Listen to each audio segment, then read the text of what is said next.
This is King Bo Christ, and you're now tuned in to the I Say That to Say This show.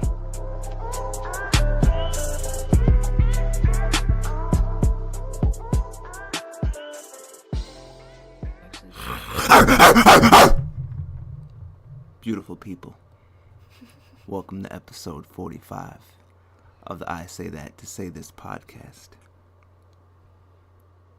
Obviously, it's the dog training episode because I broke out my bark. No, for real.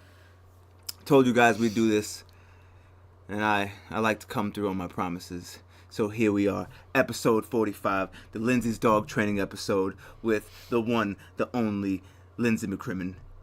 Welcome to the motherfucking show. Hi, nice to be here again. It's good to have you back.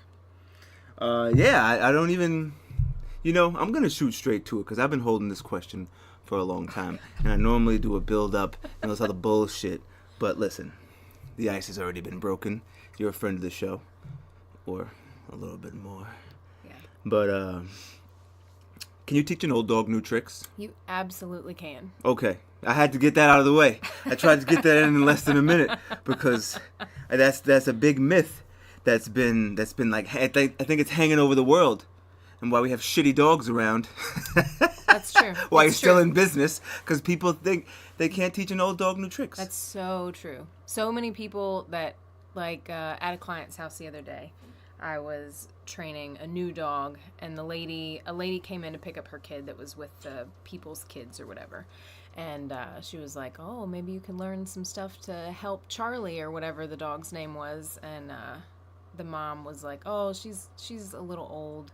But, quick time out for those listening that don't speak dog lingo. When they say mom, yes, they are talking about a human being in relation to a dog with 4 legs. Okay, please continue. Took me a while to get it to, trust me. I was like, wait, who? I don't think about it because I've just been in the world for so long. Sure. So anyway, I said Charlie. Anyways, she said, oh, she's old. And I told everybody I can talk to tell them this. I tell them, you can teach an old dog new tricks. Think about the dogs that are in rescues that you don't know anything about. Sure. Think about changing a dog's name. People are like, oh, you could never change a dog's name. But if you have a dog that ran away that somebody else found, they don't know the dog's name. So then they come with a new name. Dogs can have several names. It doesn't matter. You can teach them new things even if they're old. Even like a 15-year-old dog. A 15-year-old dog, you can teach them new things. That's amazing.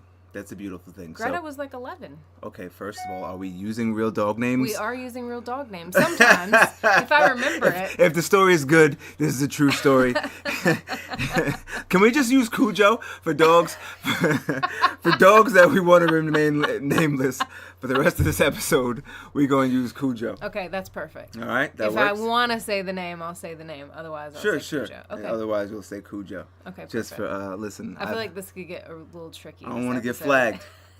I got enough problems. I had all types of shit on this podcast. Strippers, hookers, scammers, and drug dealers. But you do not fuck with the dog community, let me tell you that right now. That's true. That's fuck very that. True. You're not going to get me taken off iTunes. Make sure you go subscribe while you're listening. We'll still be here. Okay? So anyway, enough of me fucking around. Because I'm actually interested in this episode. This is not just a ploy to sell more dog treats at Sea Lily Dog Treats.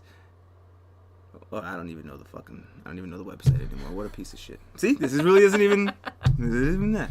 So, but I really am interested in this episode. So, like we were saying, you can absolutely teach an old dog new tricks, even a 14-year-old dog. And you briefly brushed across changing a dog's name, which is a valid point. Mm-hmm.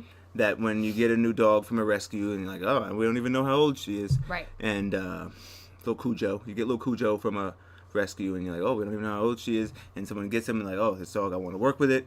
No one thinks about it that way. They don't say, oh, this dog's old, can't teach him anything. Right. They're like, all right, which is true. I think people put excuses. Not even their excuses, their human emotions on dogs. We'll get into that. I wish I could remember that. There's a term for that. Anthropomorphizing. God damn, that's good. For the listeners, You can do your Googles. Even if you can pronounce, I can't pronounce that. I'm not even gonna try because I'm like, how does this guy have a podcast? I usually can't pronounce it either. I'm not sure I got it. That was fucking good. But you brushed across Tim Tebow. I wish every guest was like you. So easy going. This is awesome. Tim Tebow? I mean, sorry. No, you didn't brush across Tim Tebow. I didn't think I did. There I go, was wondering. giving the punch before I even go there. But this is another question I've legit been, since this happened, this shit happened like 2011 or, no, actually after. Maybe 2012. Okay. When Tim Tebow was, he was drafted as a Denver Bronco. Mm-hmm. Right? Well, you talked about changing a dog's name. That's where I was going. But right. He was drafted as a Bronco. Oh, I remember this story. Right. And when he was traded from the Broncos to the Jets, and normally this is called the I Say That to Say This podcast, because I would have just went down a whole alley about the Broncos, but I'm not going to do that. But I'm thinking about it while I'm telling you the story. Anyway, when he was traded from the Broncos to the Jets, he had a little puppy that he named Bronco. And of course, as you got traded, you're feeling like, even though Tim Tebow wouldn't say it, he's like, man, fuck that. I'm not calling this dog Bronco. I'm not a Bronco anymore. So he was traded to the New Jersey Jets, and he named his dog Bronx. And people were going fucking berserk. I don't remember when this was, maybe 2014 or whenever it was. That. They were going fucking berserk. Like, you can't do that. This is fucked up. How could you do that? And I remember Tim Tebow being like, well, I don't remember Tim Tebow, but I remember like the story being like, all right, we'll change it back or some shit. And I'm like, you can't change it back. That's even worse. And then like I got lost. I don't even know how it ended up, but I remember it was the biggest People deal. Get really offended. Oh yeah, and I was thinking like, I actually did for the record, to be full disclosure here. I thought it was weird. I was like, don't be a bitch. Just call the dog Bronco. Yeah, like, but like people are really like, you were just like, just call him Bronco. Other people are actually offended by that. Like when we didn't name Zeke right away, and I was telling people like, I don't know, we're it takes me a while to name a dog because I want to think about the name after I get the dog, see their personality, and it just takes me a long time because I hear so many dog names that I don't want to name it the same. It's not like a baby, right? That you had 9 months to just sit on it. Exactly, literally. I mean, unless you plan that way. Like, what are we going to name it? Yeah, some people do. But, like, people were like, oh, you have to name him. I'm like, it's fine. It doesn't matter. We called him, like, 3 different things before we finally named him. Sure, I'm going there. I actually wanted to name him Trump. And before, see, I know right now people are grabbing, they're going for their phone, they're going to get with Twitter fingers. Fucking time out. Put your iPhone back in your pocket. Adjust your headphones. Okay, take it easy. I wanted to... This dog... has like I didn't even know if Trump's eyes were blue. I think they are. I don't even fucking know. That's how it wasn't even about Trump. Right. It was just about Zeke's personality is just an asshole dog. Yeah. But in a good way. Like how we liked Trump in the 90s when he didn't really bother anybody. Right. So, and this was like right before the election. This was like the summer. Right. Oh no, we went down in September. Yeah, but wow, this is very close to the election, and that's why it became weird. That's why it was. Yeah, that's why. If it was any earlier, I think we would have named him that. Oh, if it was a year earlier, when I thought it was hilarious, we would have named him because, for some reason, and I know we're not going to go down politics because we're actually still having a good time, and we mentioned Trump 3 times. That's crazy. That made 4, but when it first happened. I mean, when I first said it, it was funny. And if you at that time, if I would have said it to someone like, "Oh, his name's Trump," you would have laughed like, "Oh, Bo, you're a dick." Right. You know what I'm saying? Like, but that's funny. We saw where it would go. But then things got serious in the real world, and I was like, "Oh no." Well, actually, I was like, "Fuck it, let's roll." And then my wife made a great point. Excuse me, not my wife, Lindsey of Lindsey's Dog Training, made a great point, and she was like, "You know how crazy that's gonna be? We're gonna have to explain that every time." Yes. And I was like, "Oh yeah, true."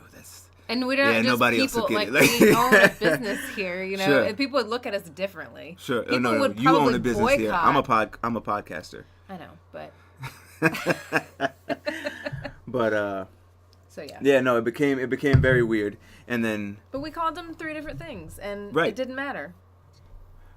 This is true. But see, that's what... I get why people... I thought it was weird with Tim Tebow. Like, you want to change the dog's name? Like, that's weird. But then I knew it wasn't uproar worthy. I knew nobody. Right. I'm like, the dog doesn't mind. Doesn't like, care. Did anybody ask the dog? No. Like, like everybody's upset. Nobody asked Bronx what the fuck he's feeling. You know what I'm saying? So, That's good that you can teach an old dog new tricks, and the names don't really. That doesn't matter. But I mean, people have nicknames for their dogs too. You know. Yeah, sure.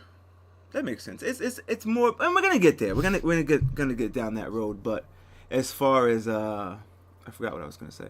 As far as I think it's cool that you feel it out before. Because you know me, I'm impulsive. Yeah. I would have just went with Trump, and that would have just been my story. Like, look, fuck it, I ain't changing it, all right? It's a long story, but I guess I got time today. This is annoying. But you like to feel it out. Like, let me go around the house a little bit. Right, Do your thing. right. And I think that's actually pretty cool. I never in a million years would have done that. Yeah. So that's awesome that you... It's weird to a lot of people. Nah, it makes sense. It makes sense, though. Like, why do you think they think it's weird? Because people like name their dog before they even get the dog. Like a baby. Yeah. Like whatever dog I get, I'm naming him Cujo. Yes. Yeah. People do that. I mean, and as into the dog world that I am, even this may not be like terribly interesting, but like I've never like been like, oh, my next dog, obviously I'm gonna have more dogs, but I never have ever thought of a new dog name ever. Like, it doesn't, like, I don't like people are like, you never, you didn't go into it thinking no. new dog name. I don't, Gotcha. I still I thought you meant new dog name, like, original. Because you do have some pretty original names for your dogs. That's because you hear the same 5 names over and over and over again. Sure. We're not going to go down the list because we don't want to offend any political connects. But I just thought about all of them in my head. Right, Cujo. But, so... What got you into dog training? I was actually going to go to pharmacy school because I was working in a pharmacy and I thought they make a lot of money. I could do this. So it's been a long time, but I was looking into study for, I don't even know what it's called. That sounds bad. The ACT or the SAT, whatever the one that you have to take.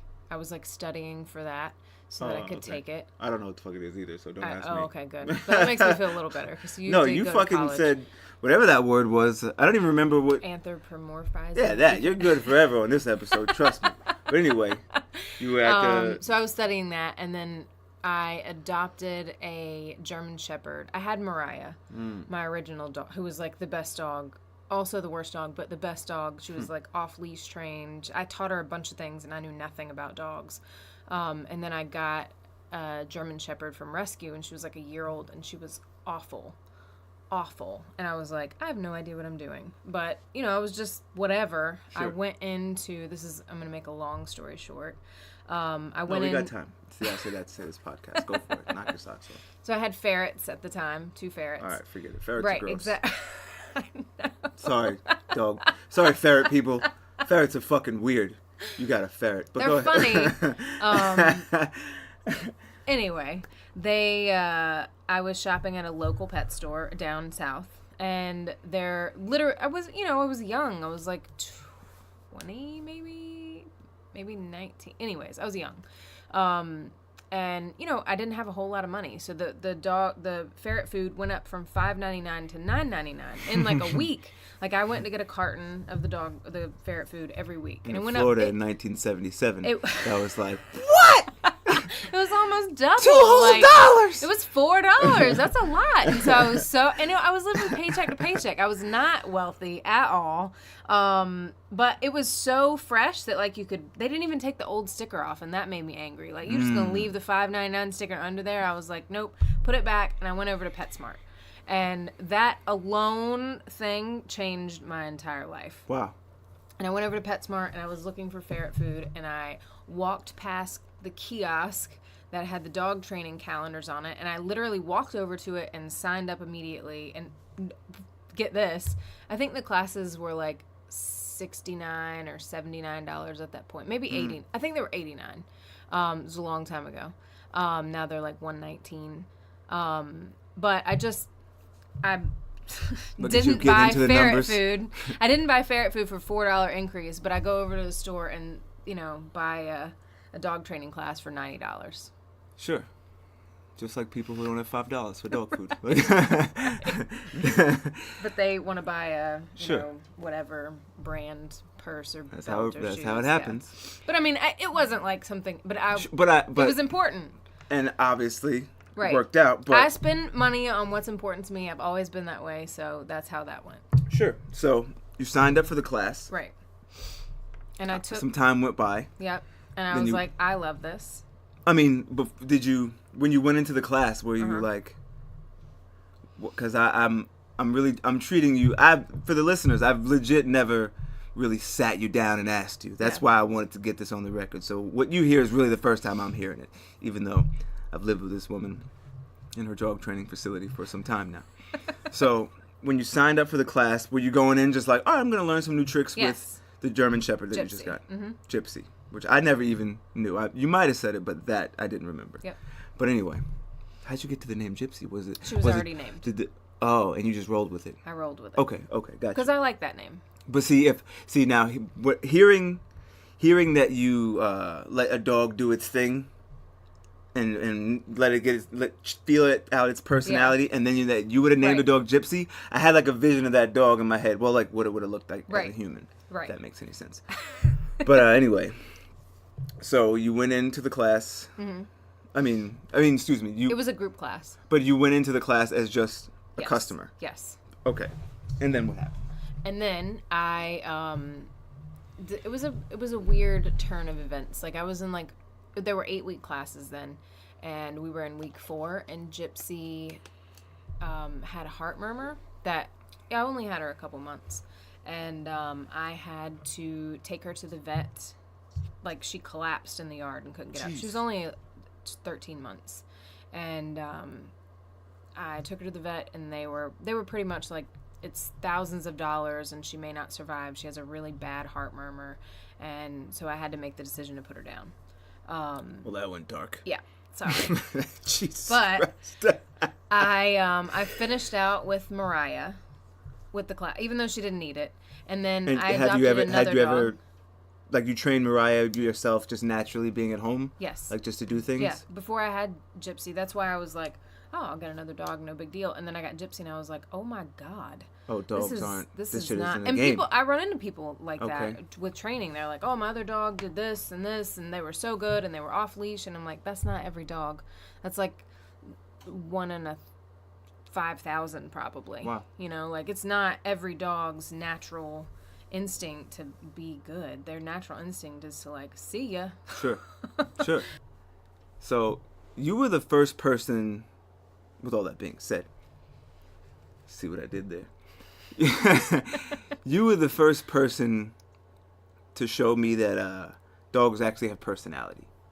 Like, I never maybe that's bad on my part, but I never took that into consideration like I do with people. Consider their feelings. Like, yeah. If you're not a dog person, though, like, a lot of people feel that way. Like, oh, I don't like dogs.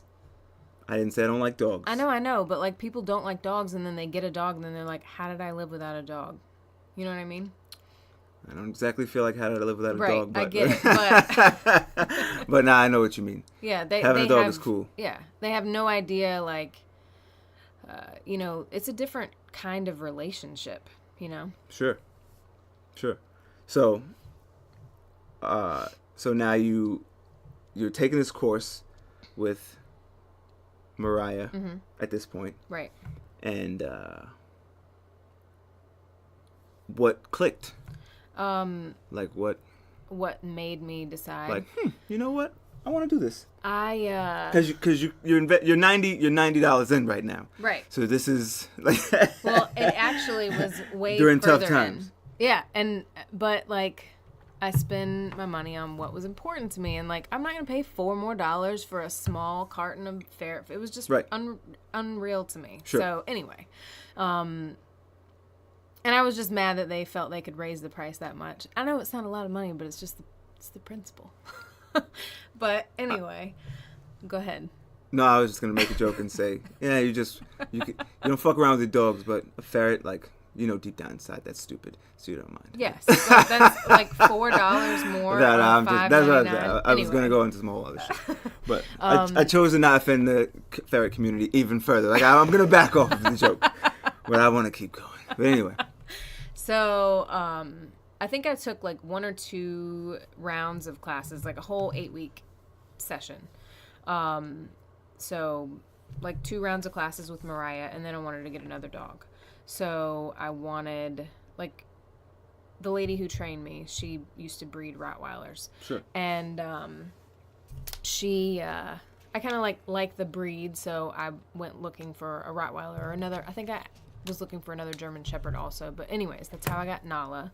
She was at the shelter, and the lady knew Nala before I adopted her. And the people, like, they really just weren't experienced enough to have a Rottweiler. They're difficult dogs. So are other breeds. But anyway, I adopted her, and she was great initially. And then she started going through some, like... It was actually, I got another dog, so we had 3 at the time. And Nala started becoming aggressive. Like, you couldn't pet her super soft. You couldn't pet her really rough. You couldn't touch her feet. You couldn't give her a bath. You couldn't dry her off. You couldn't, like, she was just bad. And I went to the lady who trained me, and I asked her, you know, like, what do I do? And she, you know, I signed up for private lessons with her, and she told me some stuff that I had to change about the dynamics in the house. And, you know, like, they were allowed to be in the bed with me, and they were free feeding. Which is crazy. Yeah. It's crazy to me now. Like, I'm so far removed from that. But they slept in the bed with me. They jumped on me when I got home. They free fed, which means their food was out all day. They just kind of picked at it all day. I know there's people listening like, wait, I don't get it. I don't see the problem. They're like, wait, that's what we do. What's wrong with that? What the fuck is wrong with my dog on the couch? Everything. Yeah, and they were up on the couch. Like, it was just a free-for-all. If they came up to me, I pet them. If they, you know, like, it's stuff that people do without realizing. And what they don't realize what they're doing is they're basically telling the dog, like, you are the king of the castle. And that gives certain dogs with certain temperaments, like, usually not confident dogs, the wrong idea that they're supposed to be in charge of everything and be, you know, taking care of everything. So then they take on that role, and they're not confident, so they're doing it in the wrong situations, and it's not the right fit for that. But you're communicating to them that that's their role. So Sure. It's confusing. So anyways, she told me all the stuff that I had to change, and Nala became like a great dog. Now, she wasn't like... Let me just ask you. Go ahead. How did it, when she brought it up, were you like, oh yeah, that is crazy? Yeah. Or did it take some convincing? No, I did I like looked up to her, and I saw what she did, and I enjoyed it so much. Like, I actually took joy out of it. But like, I had a lot of fun with it. And I just did everything she said that I needed to do, Sure. and Nala was just a better dog. And, like, you know, like, I feel like if you hire somebody who is a professional and you trust their opinion, then their professional opinion, then you should do what they tell you to do. And I run into a lot of people that want to, you know, I'm going to do this, but not this, you know, and I'm realistic, so I know people are not going to do everything that I tell them to do, but it makes it a whole lot easier if you do. You know, like, don't hire somebody and then be like, well, I kind of... You know, I want to do this really badly, but I don't want to do this to get there. You know Sure. what I mean? So, you know, and it's hard to be a dog trainer with people like that out there. But anyways, that was a way tangent off. I say that to say this podcast. Let it roll. I get it. Because you know what's crazy? I was actually going to stop you because you seem like you got a little emotional in there, right? And this is the weird dilemma I come to in my podcast where... And I could say I wouldn't normally stop and do this to a guest, but you're a resident of the show, so because we're here live in the basement, because that's how I roll. No games, no gimmicks. But I come to this weird moment where I know the story. Like, I saw you teared up a little. Right, so I was like, oh, this is getting sad again. But you didn't go there. But I know the story of the lady and how you actually looked up to her. Yeah. You know what I'm saying? So normally with a guest, I would have just let it roll. but you have to and because we talk about this off the record. Like, we talk about this when I'm like, when you come home and vent about your day, I vent about my fucking stupid ass podcast problems because I'm a podcaster and that's what I do. But I was like, damn, I should have said boom, boom, boom at these moments. So yep. I'm not going to go down that road because it is pretty sad. And I don't want to get dark again after you mentioned that one of your dogs had a fucking heart murmur and that was crazy. Sorry. So, no, it's fine. But I just, that's a weird moment, and we'll talk about this, and I won't go down that road again. Anyway, as you were saying, your dog was doing all the wrong shit, free feeding, right? Fucking being on the couch, right? Bed. So you knew, like, all right, that was a problem. Yeah, and I listened to everything she said, and she became a great dog. And I took it away from all my other dogs too, so I just started being like more strict. People see it as being strict. It's just having rules and boundaries and structure. Just setting, it's not, right, setting a structure. And dogs like structure. They like routine. They like boundaries. They like rules. They're like kids. And I don't have any kids, but it's the same thing. It's basic psychology. They like crave it. They need it. You're around my son. You're around kids. Right. But I mean, like, I don't. But some people are like, oh, she doesn't have any kids. She doesn't know about kids. We don't pay attention to those people. I know. But I'm saying it's still the same. Like, you can think what you want, but it's the same thing. Even a person with kids can be like, look, a dog is like a fucking permanent 3-year-old. Yes. Like, you have to be able to admit that. Yes. Like, I can't be like, I don't compare my dogs to my kids. Right, like, but people do. People get offended by that. We don't. I was gonna. They're different, but they're very similar. Sure. But anyway, go ahead. So, anyways, I just listened to her and. Okay, I wasn't going to go down the road. See, this is the Lindsey's dog training episode, but I also can't forget about my listeners. Listen, Lindsey's dog training, people just plug your ears for 2 minutes. Listen, that H&M shit, I just thought about people calling kids monkeys. People calling kids monkeys is crazy. I thought the H&M shit, like, you compare kids with, like, oh, I call my son my little monkey. Uh-huh. No, that's crazy. If someone called my son a little monkey, like, the H&M, and like, if first of all, if H&M would even pull out the sweater of my son's a little model, because he's a cute kid. Uh-huh. If he was a little model. Right? And then they were like, oh, give him the monkey sweater. I would have been like, well, hold on, my G. 20-second timeout. He's not wearing that. That's crazy. So to set the boundaries on, like, where our morals are, it's not like you're like kid shaming. Yeah, people, no. The world is so sensitive, it's annoying that you have to clarify that. True. You know what I'm saying? But anyway. Being a fucking parent. I'm just saying it's basic psychology. Sure. Is the route where, and it is a little different, but like it's there are a lot of similarities in different aspects of kids and dogs. What's that shit? Lindsey's dog training people, you can unplug your ears now. This is where you skip 15. Like, this is when they get through the track. All right, welcome back. You can start listening. So go ahead. So, anyways, I think sometime, like, right before Nala's aggression or right after, like, I decided that I wanted to get into it, and I asked her, like, how much money she made. Did you realize you were gifted? No, okay, go ahead. No, I just liked it. Sure. I had a lot of fun with it, and I was like, I could do this. And she told me the amount of money that she made then was like, doable. How much? We gotta know. Don't make me guess. I think it was $800 bi-weekly. $800 by Jesus Christ. Which I was 20. No, but I get it. Like, and I was down south. Oh shit! At 20 in Florida in Mobile in 1961, this shit was like. I'm just kidding. That was my second age jab. Yeah, but, I caught it. But no, seriously, in Florida, shit, $400 a week would get you a long way. Exactly. So that was enough for you. And you were I was like convinced. But I knew that it could grow too. Like, she told me she made more money sometimes, but like the average was like $800. So I was like, all right, well, that's doable. I didn't want to do pharmacy school because I know how much school, like, I don't like school. I hate it. I just wanted to live comfortably, and I was going to do what I had to do that. But then, I didn't know anything about myself. So I feel like you have to really, like, live life a little bit to figure out what you want to do in life. Like, I get some people want to do whatever, but then they go to school early, and then midway through college, they change their mind. Like, I actually found, thank God, I mean, for me, I found my passion before I went to college. which is a fucking blessing. Yes. People don't that. Yes. A lot of people Yes. just were like, damn. I was real close to having a lot Imagine of debt and a lot of unhappy years. You know, like, I wouldn't have loved that. That is the epitome of Americans. Right. That's what I was just gonna say. The American dream for real. Like and that's why I also want to do this podcast. And if I didn't know you, I would have slid in your DMs like, yo, listen, let me tell you something. I don't know who you are, but I want you on my show. I would have sent you a video. We would have ended up married anyway.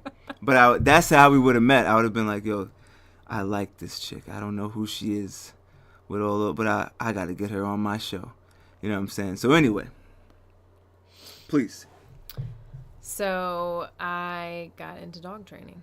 Well, it was like a longer story than that. So I was working at a piercing place. Wait, sorry. I gotta finish with the American dream. Go ahead. You were really living the American dream though, for real, because to find you, the system of being 20, that's what it's built on. That like you go to because I wanted to stop you right there and talk about the idea of college, school versus experience. Right. Yes. You know what I'm saying? Yes. So the expectation is you go through high school, you get into college, or even if you want to go to community college for 2 years and find what you want to do, that's also the college American dream, but we're not going to go down that road of debt and all this other bullshit. But anyway, so you go around that age, you're supposed to have your shit together and know what you're going to do. Rarely does it work that way. No, you have no idea. I am not the same person I was. And even though I found dog training, I'm completely different. Right. So you knew college necessarily was not for you. I just was going to do it because I figured that's what you had to do to make a lot of money. And I didn't have any interests until I found dog training. And then I was like, oh, this is actually, I would be super happy doing this. Sure. Like, I could do this for a living and make decent money. And I really wasn't excited about the like public speaking part. That was the hardest part for me. It was super hard. Like, it was almost like if I wasn't as passionate about dog training as I am, that would have been a deal breaker for me because that was really difficult. So dog training doesn't have like a certification. I mean, there's people that there's these schools, right? Like these schools. We won't even go into them, but you can go to, but you don't necessarily need that. Right. So there's no set certification for dog training. So anybody can say I'm a dog trainer, and they're very well be the opposite end of it. Any bozo could just wake up on a Tuesday morning and be like, you know what? I'm a dog trainer. I'm gonna get some cards made up Vistaprint. I read 6 books. I'm gonna do a fucking YouTube blog. I'm gonna tell everyone I'm a dog trainer. So you can have that also. And that's why it's a slippery slope. So anyway, you think if dog training required 4 years of school, you would have went for it still? Well, actually, that's funny that you asked that. I didn't know that I could get into work with her. So I went online, and this was, I don't even remember what year. I started in 2000. It was probably like 2002. And I ordered an animal behavioral college I was going to take their program. It was like an online course, and then you met up with somebody to do like some hands-on stuff. But it was like I don't know, like a 3-inch binder of stuff, I think. Sure. Or maybe, no, it was several books, like just book after book after book after book. I got it. I did it all. And then I talked to her and asked her about working there. Your mentor at the time. Yes. Okay. And she was like, yeah, I could get you a job here. Anyway, so I sent all those books back. I can't remember how much that cost, but that was a good bit of money. But I did send it back and get a refund. Sure. But I read it all. Like, it was just so interesting to me.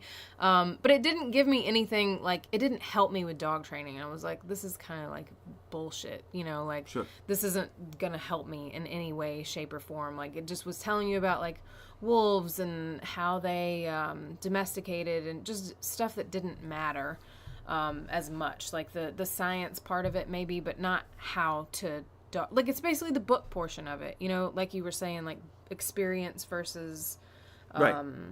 you know, like Schooling. right, then it's Right. you can't even compare. Because it's not. that. I wouldn't compare. That's why I say schooling. Right. Because I don't say education. Right. I think education is in it, and I think it's a very big difference, and that's why I wanted to stop and put like a button on the, because you were talking about Right. you at the piercing shop and going through Right. the story, but that's why I wanted to put the button on schooling versus experience, because you could follow your dream, right, and you can like really learn something you love, Right.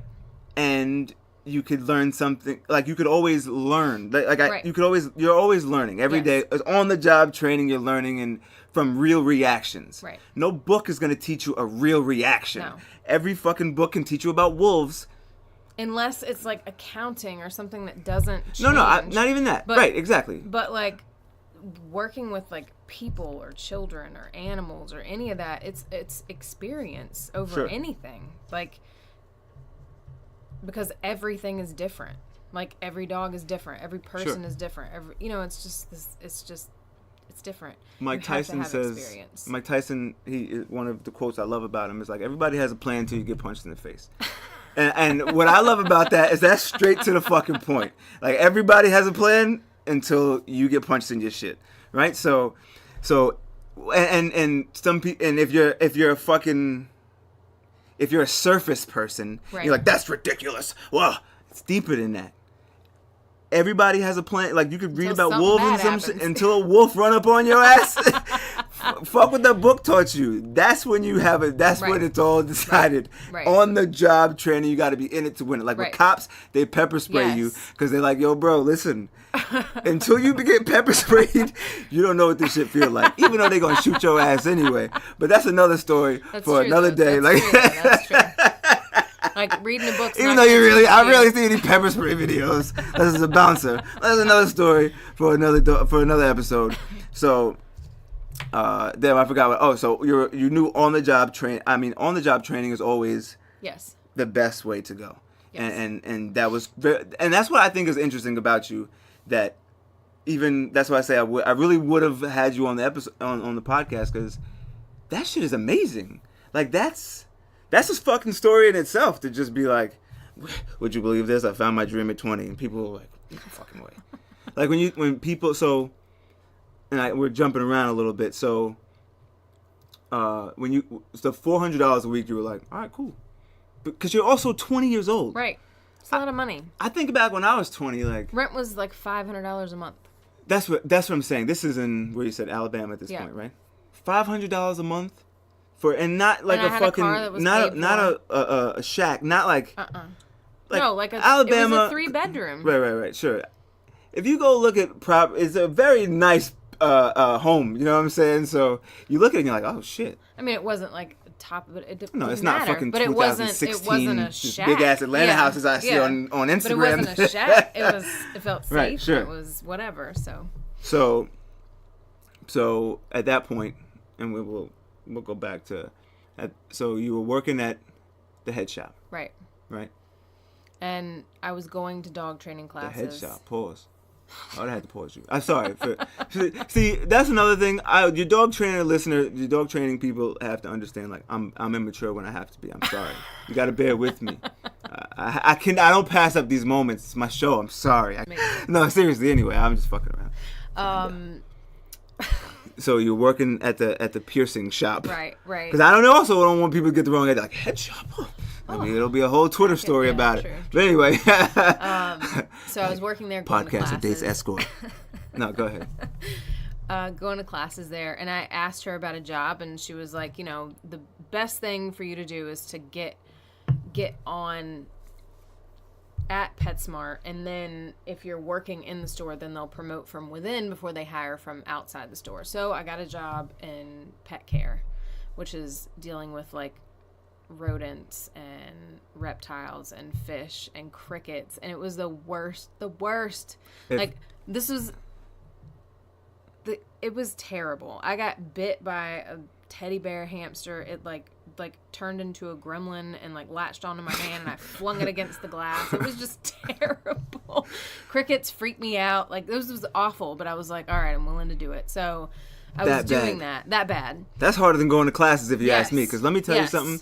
If you had crickets Mm-hmm. and reptiles on your Instagram, I wouldn't have been like, oh, gotta get her on my show. I was like, this is fucking weird. was But very unfollow weird. her gram. It was Like, this very is weird. crazy. Ferrets. But anyway, very go weird. ahead. So that's a whole. I'm glad I met you when I met you, I guess. It didn't last very long. I think I was there like 2 months. And then I got promoted at the piercing place to manager. Cool. Anyway, so Is that where you got all your tattoos? Because I know some. people are.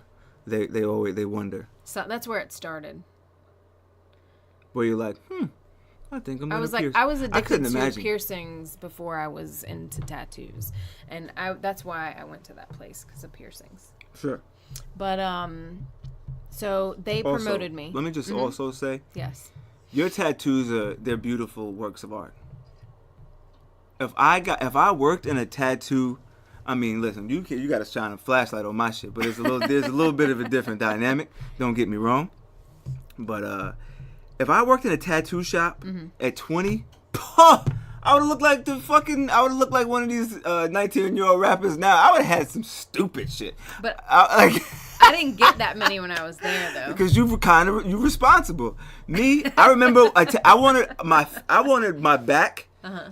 You know why it's so fucking ridiculous? Remember Get Rich or Die Trying was like my defining album, right? Okay. When 50 had that shit on his back, I was like, I want a back piece. What would define me?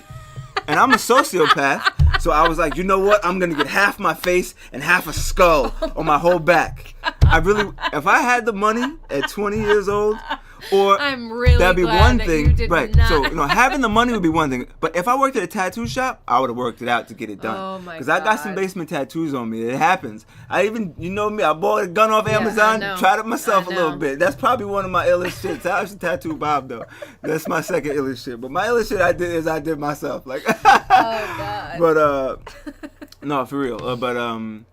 So I think that's pretty crazy that you worked in a tattoo parlor and I didn't come out looking you like didn't- trash. right. You didn't come out because your tattoos are cool. They're not. I didn't get these there. Most of them. I got I'm just. some. I know. I think know. about. It's really a difference to the shit.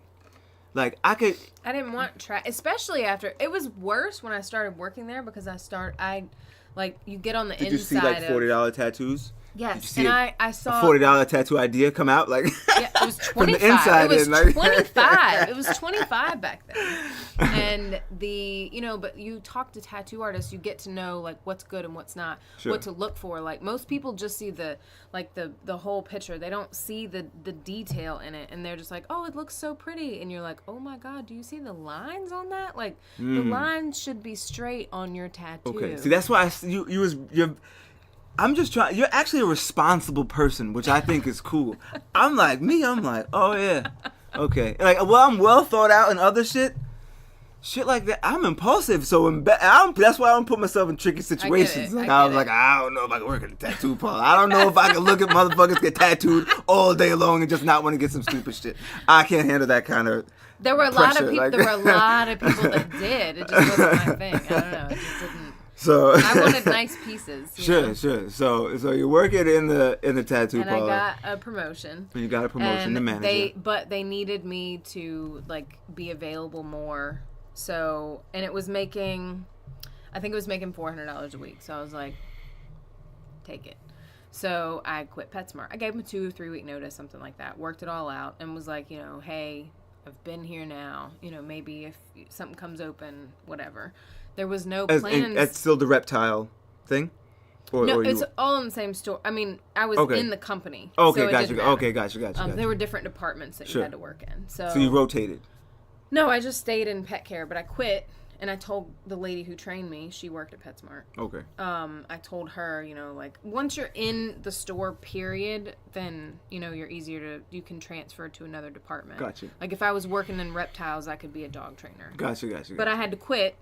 But they liked me as a worker, so it was better, and I left on good terms. Sure. So I left and went to the piercing shop, and I don't know how long between, but in between, like I was doing classes 2 and 3 nights a week with the dogs. I would just rotate dogs, take different dogs every week. Like it was crazy. Like I was at least in the store 3 days a week doing classes.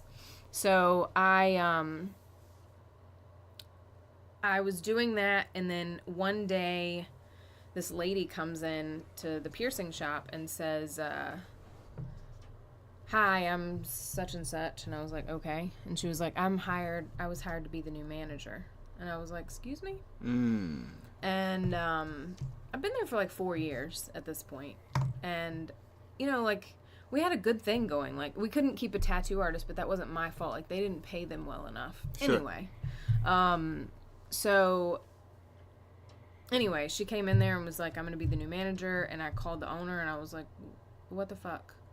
And she was like, well, you just need somebody with experience. She had been a manager of, like, Eckerd's or something, like Rite Aid, basically. Sure. And I was like, what does she know? She doesn't know anything about any of the stuff in this store.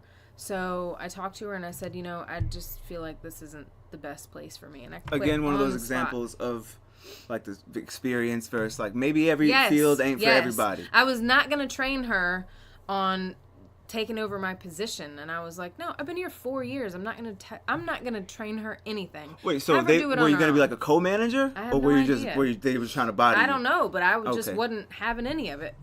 Okay, sure. I was like, no. And you were doing a great job as far as you were concerned. Yeah, it was fun. We couldn't keep a tattoo artist, but that's not my fault. That's what they paid. Is it not your fault? It's not. I mean, as a manager. We got some, but tattoo artists are typically not reliable. Like, it's hard to get a tattoo artist anyway. Is it? And back then, I mean, I'm actually curious. Drunks and drug addicts, and you know, like the stereotype of a tattoo artist back then was it was Mobile, Alabama. Oh, true. No, like listen. I'm not saying anything bad about it now, but back then it was just more common for the tattoo. Yes. That's no shade to Mobile, Alabama. Big it was a shitty shop, so no good artists wanted to work there because they had a bad reputation. Because the only people who would work there were shitty artists because they didn't pay well. Does that make sense? Got you. So that's why they couldn't keep an artist. Nobody with any talent really wanted to stay there or work there. So they couldn't keep an artist. But anyway, so it's not my fault. But you didn't tattoo. If you would have tattooed, it would have been a different story. Right. That would have been cool. So anyway, so she hired her. I quit on the spot. I'm not that kind of person. I give 2 to 4 weeks notice. Any job that I've ever had. I'm not you're responsible, like I said. Right. And I don't want that done to. I mean, like, I just think about like what I would want done to me. You know what I mean? Like that's how I try to operate. Anyway, I quit on the spot, went home, and I was like, what the fuck am I going to do? Like, what am I going to do? And I was freaking out. This was, I think this was Friday or Saturday. We'll say Friday. So Saturday, I spent all day, like, going to restaurants and putting in resume, applications back when you actually had to go in person. Go figure. Before you can fucking before you can have jobs sent to you, like, right. Here you go. These are your stats. You may like this. Right. Like, yes.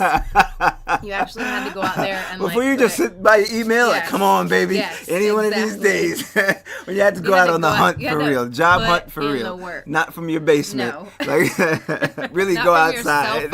Oh, facts. Not from your friend's house on his couch using up free Wi-Fi, motherfucker. When you had to really put the footwork in. Okay, got you. So I was putting in for restaurants. I even went to like a strip club and was going to be a cocktail waitress. Oh, I thought you were going to be a stripper. I really, for the listeners, your face. I really looked up like, huh? We're breaking down. I never knew that. I really was I was about to pause the fucking podcast. Like, what? I was never. Somebody take my blood pressure. Jesus Christ. I can't. So I was going to be a cocktail waitress. I was like, oh, they make pretty good money. My pulse. No, never. Jesus Christ. What's the signs of a stroke? If I can't move the left side? Okay. So you're going to be a bartender before we're bartenders. You was really ahead of your time now I think about it. No shade to the bartenders. You was ahead of your time. But please, go ahead. You like 3 for 3 in my book. This would have been a great fucking podcast for me. I'd have been like, get the fuck out of here. You'd have texted me like, are you coming to bed? I would have been like, fuck off. I'm in the middle of a podcast. You're not respecting my creative freedoms. But anyway. So you were about to work at the strip club. Yeah. And literally the next day, 24 hours later, after I had, like, it was happened on a Friday, Saturday I went job hunting, Sunday she called me and she says, hey, we need you like yesterday. Nice. Those are her exact words. Her exact words. We need you like yesterday. And I was like, I'm there. I went in, filled out an application, hired on the spot. Wow. That's crazy. Because one of the girls that was working there with her, like, just left. Just left. There's the same PetSmart. Same PetSmart. Wow. And she wasn't planning on leaving. That's crazy. Just left. So I got to work with her. You know, I didn't have to be transferred anywhere or whatever. I got to work with her. And the program back then was, oh my God, terrible. She was great, but the program was terrible. It was like you read a book, like a 6-inch binder. I'm exaggerating, but it was really, really thick. And then you spent, 48 hours, 2 days, not 48 hours, but 2 days with your area trainer. She was the area trainer for the district. So you got 2 days, and then you just like, all right, you're on your own. So it was terrifying when I first started doing it, like terrifying. And I honestly don't even know how I managed to stick through it. I can't even, I think I blocked it out. It was so, traumatic for me to teach stuff that I was just learning. I mean, I did it with my own dogs. Sure. That was the one good thing I had. Just to teach it? I mean, to teach it to a group of people. Okay. With their dogs. And, they just threw you into the wolves. Yeah. Yes. All right, today you're going to start. You're going to do it. And that's what we were talking about before. It could be any Joe Schmo. It could be someone who's been working on their own with their family dog. Yes. It could be someone who really woke up on a Tuesday, just went in, all right. I mean, but she knew you, obviously. Yeah. So, was it because... That's all you get. Was it because she knew you, or that's how the system was? No, that was just how the system was. Okay, because you said the system bullshit, so I just wanted to clarify. I was just lucky enough to also work in her store, because otherwise I would have done my book in my home store, wherever that was, Texas, California, wherever. Not really California. Anyways, and then I would come back and have 2 days with her, and then go back to my store and all right, have a good life. You could literally know nothing. You have to read that book, get 2 days with an area trainer, and then back to your store. I had already read some book from Animal Behavior College, and I had been taking her classes for 2 years at that point. So you were so I knew what she was. And I want to pause right there. Yep. That you were fit for the job, and go back a little bit. Okay. See, I also, I know. We're fucking married, all right? So I know so much about you, but I'm still trying to really I'm trying to stay on the side of a podcaster, like I said. Right. So, but I have to bring it up. So you're big on The Secret. Yes. You're big on your thoughts become things, and if you believe, you could really achieve. Yes. If you put your mind to it and you focus in and you lock in, what's meant to be is gonna be. Yes. But you can shift it a little bit. You could toy with it. You could tweak it. I feel like you could change it altogether. Oh, you could. You think you could? Totally. Okay, that makes sense. See, that was a real moment because I never really. Huh. And maybe that's not me. That's me being. You know how I get. Mm-hmm. I'm an asshole. So maybe that's me being more of an asshole. When I'm like, I just feel like you could just tweak what's meant to be. You can change everything. I mean, I think it's all connected. You know what I mean? Whatever you want, everything shapes into, ways to get you there. That's big. But I didn't know that back then. But my mom raised me, whatever you want to do, you can do.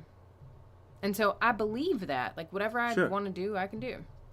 I just didn't know what I wanted to do for the longest time. But it sounds like, that's why I say you're big on The Secret, because it sounds like it just came to you. Yeah.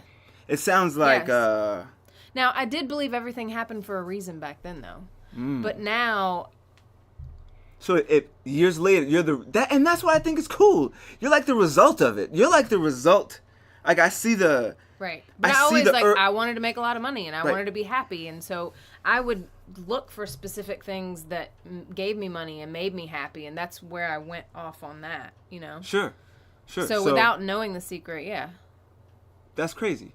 So you and I just wanted to point that out because I'm big on on this podcast. I always encourage people to follow their dreams and go after their dreams, and I have people like you on the podcast that I think it's something about them that can inspire others. You know, and you even inspire me. You know what I'm saying? You inspired this podcast, so I thought it was cool to have you on. Like, so that's why it's one of those back and forth things where I'm like, I want to have you on, obviously, because I have you on for fun.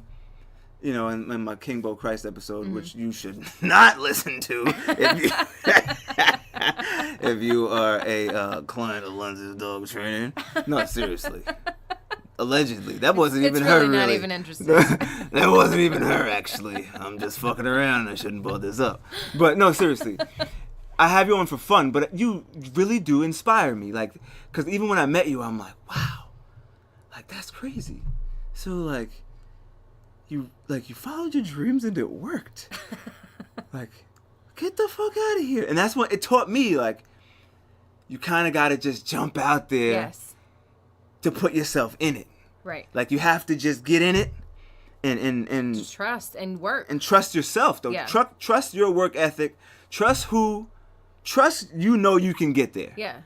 You have to believe. Right. You have to really, but you have to be in it. Yes. It's like experience for schooling. You can't like, dip your toe in. You got to really get the experience, right? Yeah. You got to jump out the window. Yes. Sure. Otherwise, it's not going to be successful. Sure. And which I think is, and that's why it's all tied into you being on the podcast. So you got your, you got the job at PetSmart after, they were like, yo. We needed you yesterday. Fucking fate called. Right. Like, exactly. Hey, what you doing tomorrow? We need you yesterday. So, then what? Like you had a big fear of going in front of crowds. I sat down with my notes and read off my notes for my first. I remember, like, I don't have a great memory, as you know. I think your memory is amazing. So you can't even think like that. You can't say I have a bad memory. That's what makes you have a bad memory. You just fucking talked about the secret. All right. Okay. This is when I kicked you off my fucking podcast and get the fuck out. No, I'm just kidding. I have a strange memory. I have a really good memory for certain things, but certain things I don't retain. Like, it just goes out. Sure. Like, it doesn't. And me and my mom talk about this all the time. Like, we remember stuff like you come in the door. Big shout out to Red Donna the vegan. I love you. If I had to build my perfect mother-in-law, it would be you. And I won't even bring bacon into your home. And I love bacon. Big shout out to you. So, sorry. Anyways, we remember, like, detailed stuff for important stuff that we're supposed to remember. Sure. But other stuff. And she's a business owner also. Yes. So this is also in your a successful like business. in your DNA. It's her dad. Her dad was an entrepreneur. He had, like, several businesses of his own. Sure. And he made lots of money and he did great things and he would close one business and open another. Like, he just worked really hard. So I guess she saw it growing up. I saw it grow. I don't know. My mom just always raised me I could do whatever I wanted, but I think we'll get back to that. But no, please. I'll circle back around. Okay. So I always wanted more for myself because my mom always gave us what we needed, but we didn't necessarily get what we wanted. But we were okay with that. But we just knew you had to work for it. Sure. I wanted more for us. So for me. And so I knew that I wanted to do something more than what my parents did. Like, they got by. I wanted to have mansion. Like, mansion was, like, in my vocabulary really early. Sure. Like, I want a mansion. So I don't even know what it entails, but I'm getting one. Right. Like, I just want a big ass house as big as possible. But so I knew that you had to do something crazy for that. So I just always worked for that. Like, I think it's in your blood, and I think it also has to do, it's like nature versus nurture, which Sure. is also in dog training. But,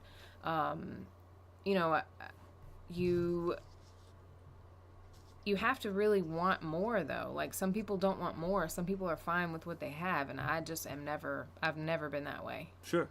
And someone actually, someone said that to me. He was like, I was like, yo, I was like, because I was talking about, he was like, what? I think we were talking about cars or some shit. And because he was like, yo, what happened to your Mercedes? And I was like, yo, man, I fucked that car, man. Not fuck that car, but I was like, like the timing is not not right. If you got to bust your ass to pay for a car, like, you're not really, that shit is not worth it.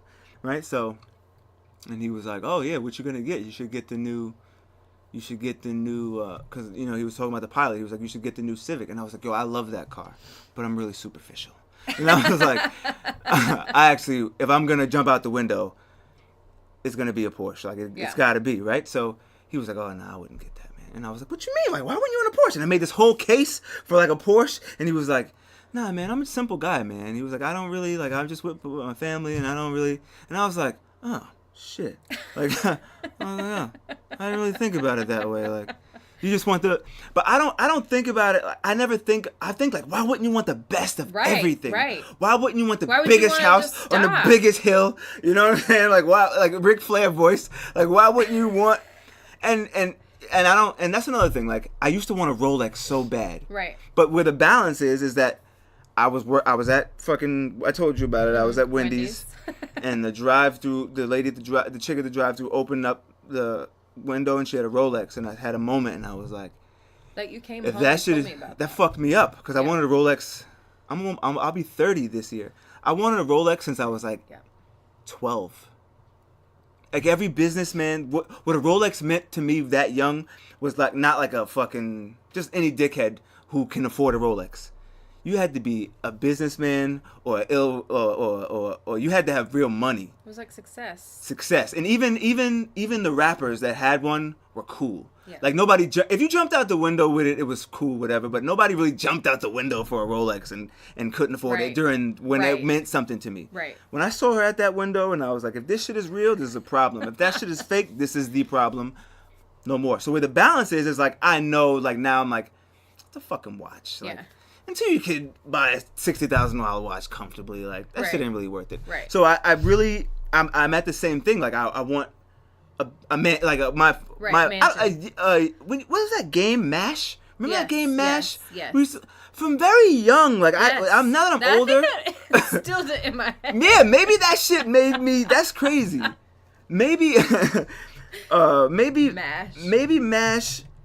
Like, made me that way. It was like, what is it? Mansion apartment, shack, house. Yeah. I was like, please don't land on shack. My friends are gonna think I'm a piece of shit. I don't want that for my life. I never want that for my life. Please don't give me a shack. So, from very young, I was the same way. So, anyway, we went off on a whole tangent. Fine. That was me doing my thing. Sorry, Lindsey's dog training people, because I'm also treating this like a collab episode. Right. Like, if you were doing a podcast on your gram, I fucked it up. Going in front of crowds. Yes. For those listening, I didn't lose myself. I restarted the video. Make sure you go subscribe on YouTube, because that's what all the YouTubers tell you you're supposed to do when you type in how to get a lot of subscribers on YouTube. They're like, tell them. I'm like, oh yeah. That's funny. We don't buy. That's funny. We don't, because, like, unless you buy followers, how the fuck else are people gonna know unless you tell them you have a YouTube channel, which I never mention. Go check out my YouTube channel, kingbochrist.com. Go check out Lindsey's YouTube channel. And I said I wasn't gonna plug this, but I lied, because we ain't got no sponsors. You know what I'm saying? So you gotta sponsor yourself, because opportunity is what you make it. Like, no, seriously, go to subscribe to Lindsey's Dog Training at lindsey'sdogtraining.com. Definitely make sure you do that, and go follow your Instagram, Lindsey's Dog Training. Go to pawpastries.com, get yourself your little furry friends some dog treats. You can even eat them. Did I ever try one? I don't think I ever tried one. But they smell really good. I did. I tried the peanut butter. Some of my clients do. I think one of the Caitlin loves the peanut butter and jelly. Big shout out to Jailbait Kate. She called herself an OG today. She is an OG. I respect her shit. I said that to you. It's hilarious. Yeah, like, I respect it. Big shout out to Jailbait Kate. But no, for real. I think one of the most disgusting things a human being could do is eat like dog food. Like when I used to see that on Fear Factor and shit, I'd be like, that's disgusting. Like, don't do that. What is that? But this is all human grade ingredients. No, listen. And... Fear Factor, I need a spider for $50,000. Ugh. Dog food, nah, bro. Joe Rogan, I don't want the money that bad, my brother. Like, I'm straight. So for me to try a dog treat was really like, I mean, other than I got the what's the shit the recipe? Yeah. Other than that, it's all organic ingredients. Right. You know what I'm saying? That which They're is cool. And is it on the website? No, not the ingredients. Gotta put it on the web. Can you put the ingredients on the web? Well, I think you have to. It'll be on the labels when it comes to your house. Yes. Make sure you go to paulpictures.com. And that's about the end of that. Anyway. So I sat in a chair and read off my notes. And, like, I have a vivid memory of that. But, anyway, it got easier, I guess, the more I did it. Okay. I don't know how I got on my tangent. Talking in front of people?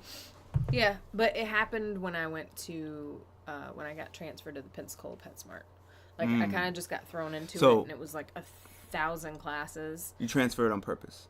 Yeah, well, they opened up a store. They were opening up a store in Pensacola, and that's where I was from. Now, so. is this one at this time? Are you trainer of the state? Where were you? The region. No, not yet. Not at this point. No, I just started. What was your accolade, so I don't fuck it up? I was with the company like 2 months. No, I'm saying like when you were trainer. Dog trainer. No, the with your award you got. Oh, didn't happen yet. I'm just asking what was it? I think it was like some regional? Award for the regional. I think. Okay. So I didn't want to fuck it up Sorry. because I actually didn't remember if it was state. It wasn't like it was just I had the highest numbers in the region for that time period. For bringing in like training. Yes, that was right after. Because they were people were like, nah, I gotta go see Lindsey across town. Yeah, it was crazy. Shit. But we were just it was like the best location. Pensacola needed it. There was no other place in town, and as soon as they opened up, it was like a madhouse. And there's military bases there. There's all kinds of things there.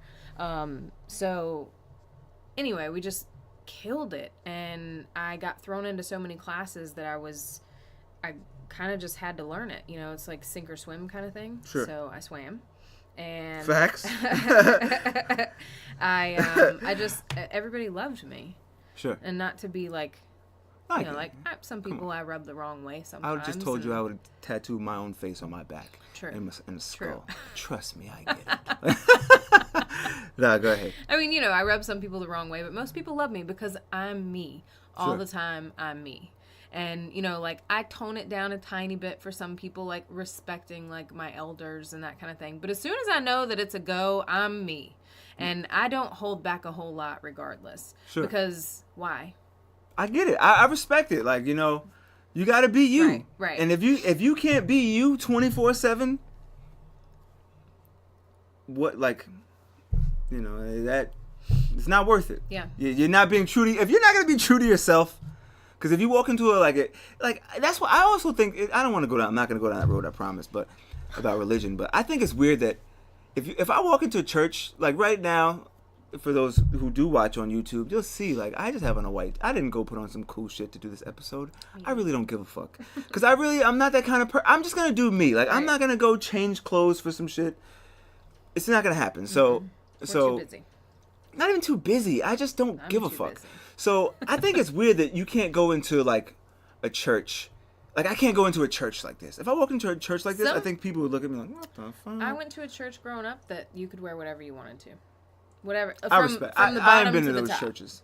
But anyway, I'm not going to go down that road. Right. I said I wouldn't. But you typically can't. But I think that's so cool that you just, you're true to yourself at all times. So anyway, not everybody loved you. Right. But most people did. But most people really liked you a lot. Stayed there. I was with the company for 7 years. And I got promoted like 3 years in to be the area trainer. Actually, I was up against the same person who left. She came back, the one that left and I got the job. Sure. I actually was up against her for area trainer when the trainer who trained me left. And it was me and her. And I found out, the trainer who trained me called me and said, hey, she's up for this position, so you need to go for it. And I was like, you think I could do that? And she was like, yes. And I was like, okay. And so I went and, tallied up all the numbers. My numbers killed their store. Killed it completely. Sure. We were doing so great. It was like a no competition thing. And I went to the district manager and I said, I hear that there's an opening for area trainer and this is what I have for you. And I got it. And I trained trainers for the district for the next 4 years. And then a manager that was there was like completely terrible, and nobody would listen to us. And they, PetSmart did me wrong. It wasn't, PetSmart's fault, sure. But those people, they said that I was not getting that sponsor in the future.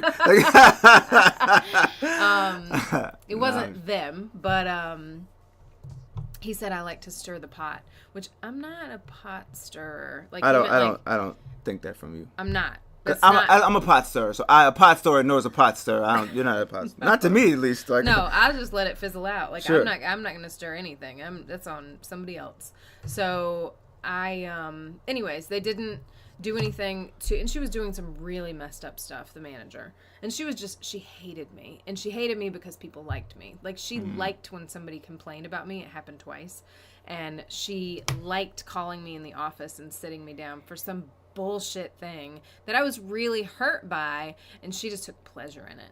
Anyway, she was that kind of person. So the people you need to keep out of your life. Yes. So I decided that I wasn't going to be around that anymore, and I just gave a month's notice. Actually, I might give at PetSmart. At PetSmart, I gave like a month. Oh, so hold on, I gotta slow you down.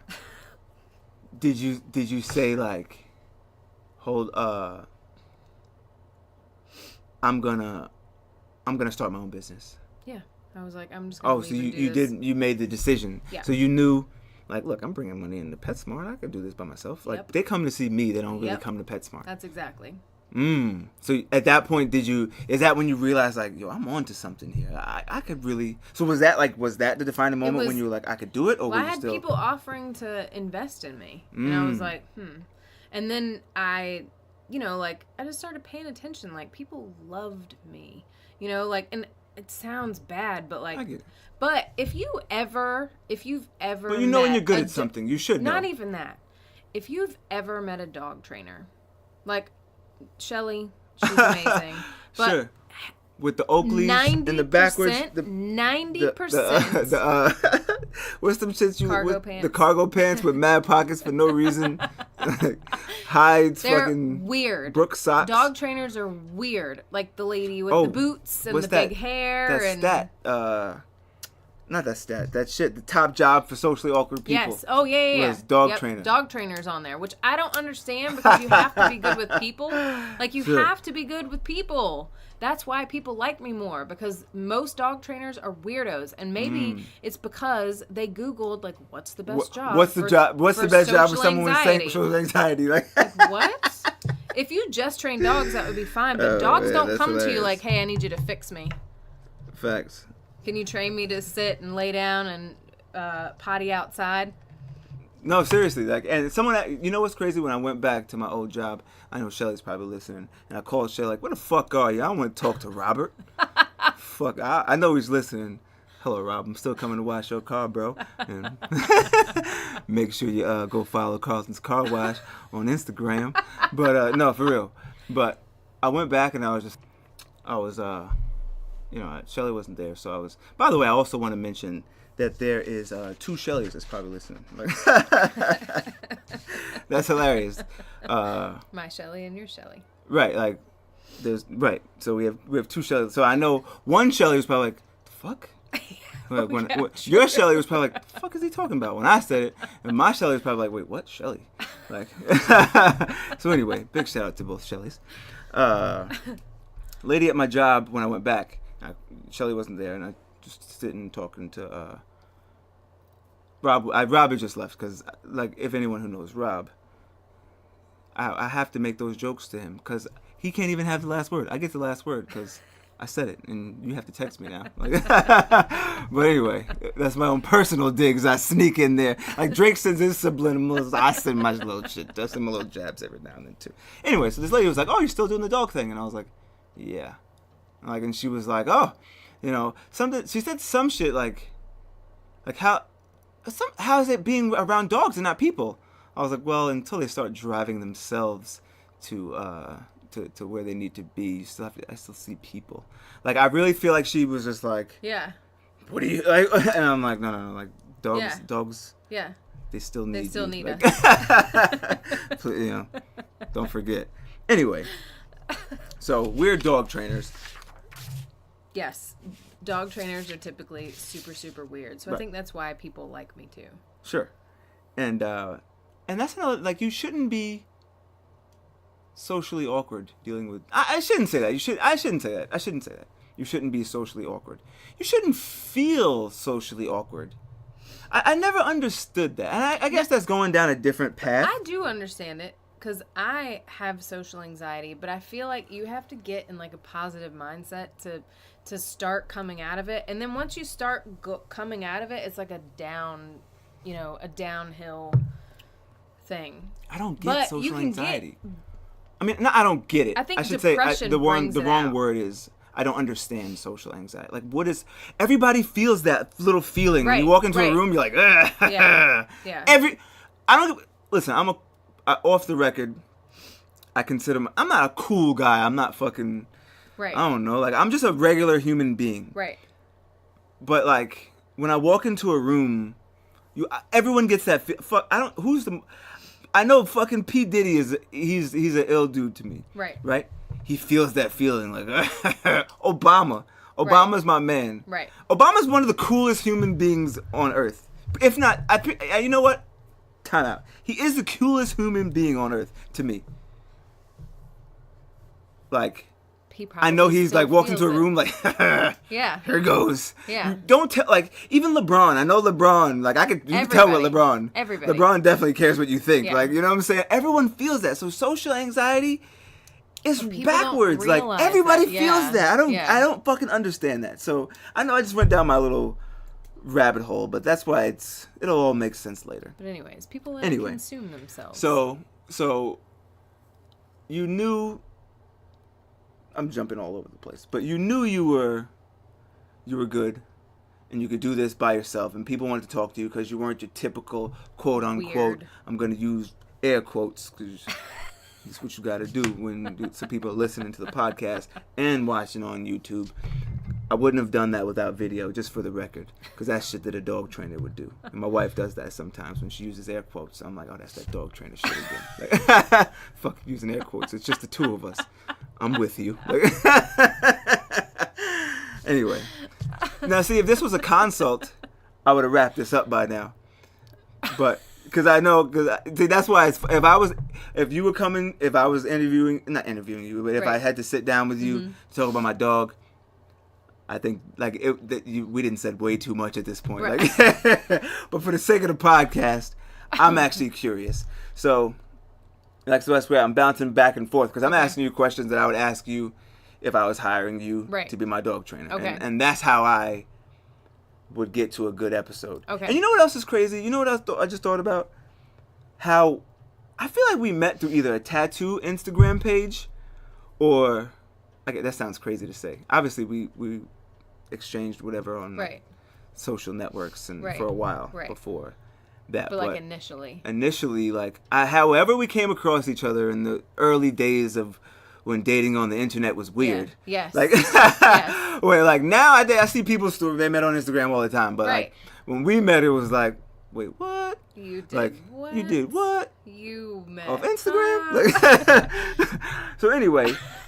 It's crazy because we met through like either a tattoo page or I think it was that Brick Like Bullies dog page. You say you're because I thought about it before when you mentioned Rottweilers and I was like, damn, was it a Rottweiler page? Like I remember somehow I seen a dog. I don't know what it was. Like, but it was Twitter, not Instagram. No, that made me really.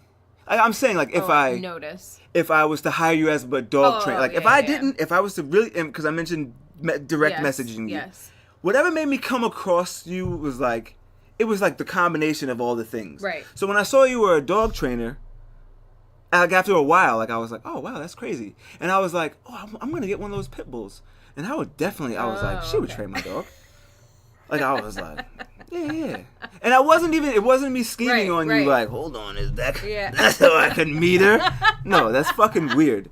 I'm saying like, and let me say also, if creep voice way too well. Because it takes one to know one. But no, for real, seriously.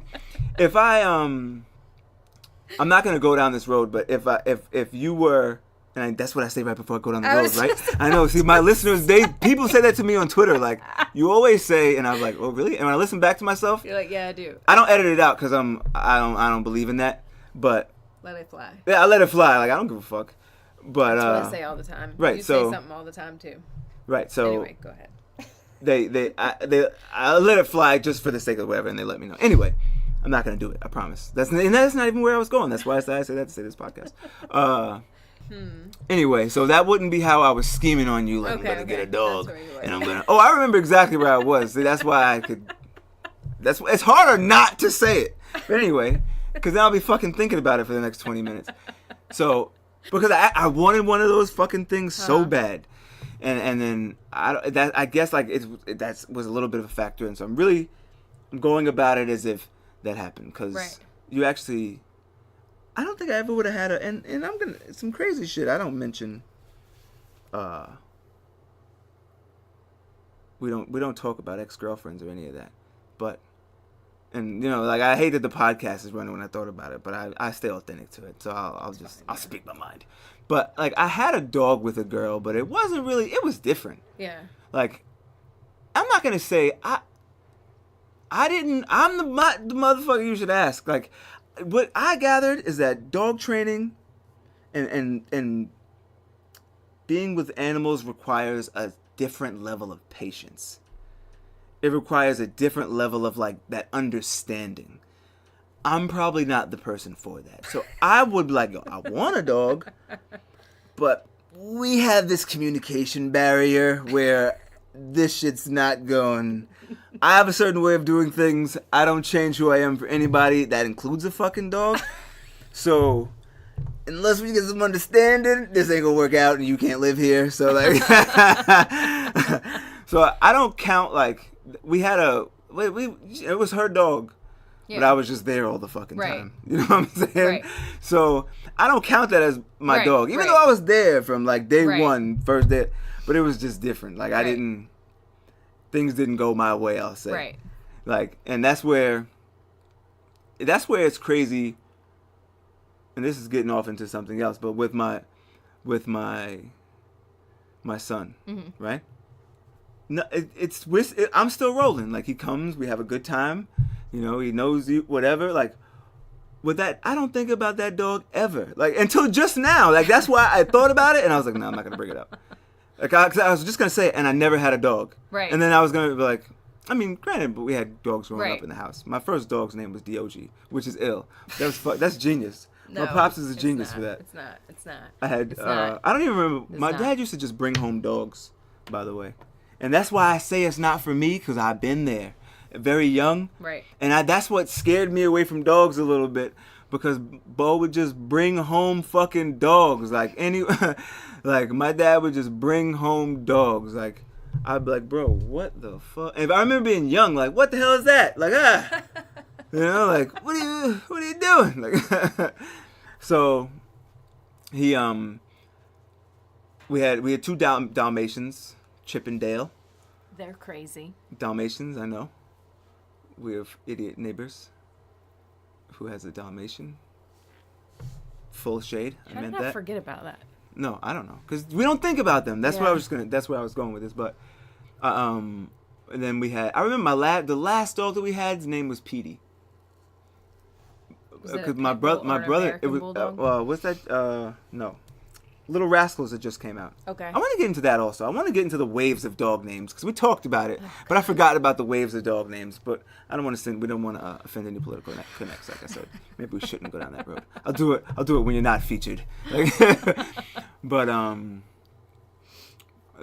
my brother named it. That's how I remember. And we moved. So, when you get the story, like, he ran away. Like, now that I'm older, I'm like, I wonder whatever happened to that fucking dog. Yeah. I don't think that dog didn't just run away. Like, I don't know, man. Like, something's up. Anyway. Kids forget so fast. But I remember the fucking dogs that my dad would bring home are crazy. And a couple of years, this was before we met, like 2 years before. And I didn't think about you then. It wasn't like, I gotta hire a trainer for this dog. Right. I was like, yo, man, listen, this dog is great, but you gotta come get this fucking dog. Like, this is crazy. Because they would be like but I didn't realize, I just didn't have the patience. Like, right. Yeah. That window of like puppy when they're fucking nuts is God. like, No. I'm not doing that. I have to tell everybody that they're going to hate their puppy. Sure. And they look at me like I'm crazy. I'm like, no. I'm just letting you know you're not crazy for hating your puppy. Sometimes. Sure. That window was like, I'm not for that. Like, this fucking puppy shit is crazy. Anyway, I'm saying all that to say, my experience with little puppies isn't great. Right. But and I wasn't going to go down the road, but to put a button on the last shit I was just talking about. Like, that's why I say I don't feel like I had a dog, because, like, with my son or something, we're still going to see him. With a dog, right. Not with a dog. Like, if it, with that specific dog, it didn't count. I didn't feel that bond. Right. I didn't know. That's why I didn't. I never that knew. That's why. I didn't know. Right. Like, I never. Right. I thought about the dog for a while, but it's been, I don't know, fucking 8 years. Like, if I didn't see my son for 8 years, that would fucking break my heart. Right. But, like, the dog, I was like, Bye. Now, like, God forbid anything happened, like, and I'll be like, Zeke's coming with me. Like, no, for real. But I didn't know, like, I didn't know you could have that real bond until recently. But anyway, so I was summing up that you really showed me, like, dogs have personality, and they really, like, but I would have never known that without you. So even just looking at your Instagram page, like, it was, like, interesting to be like, like, this shit's impressive, like, watching your fucking YouTube or something. Not YouTube. I didn't watch, like, video. You'd put up, like, weird.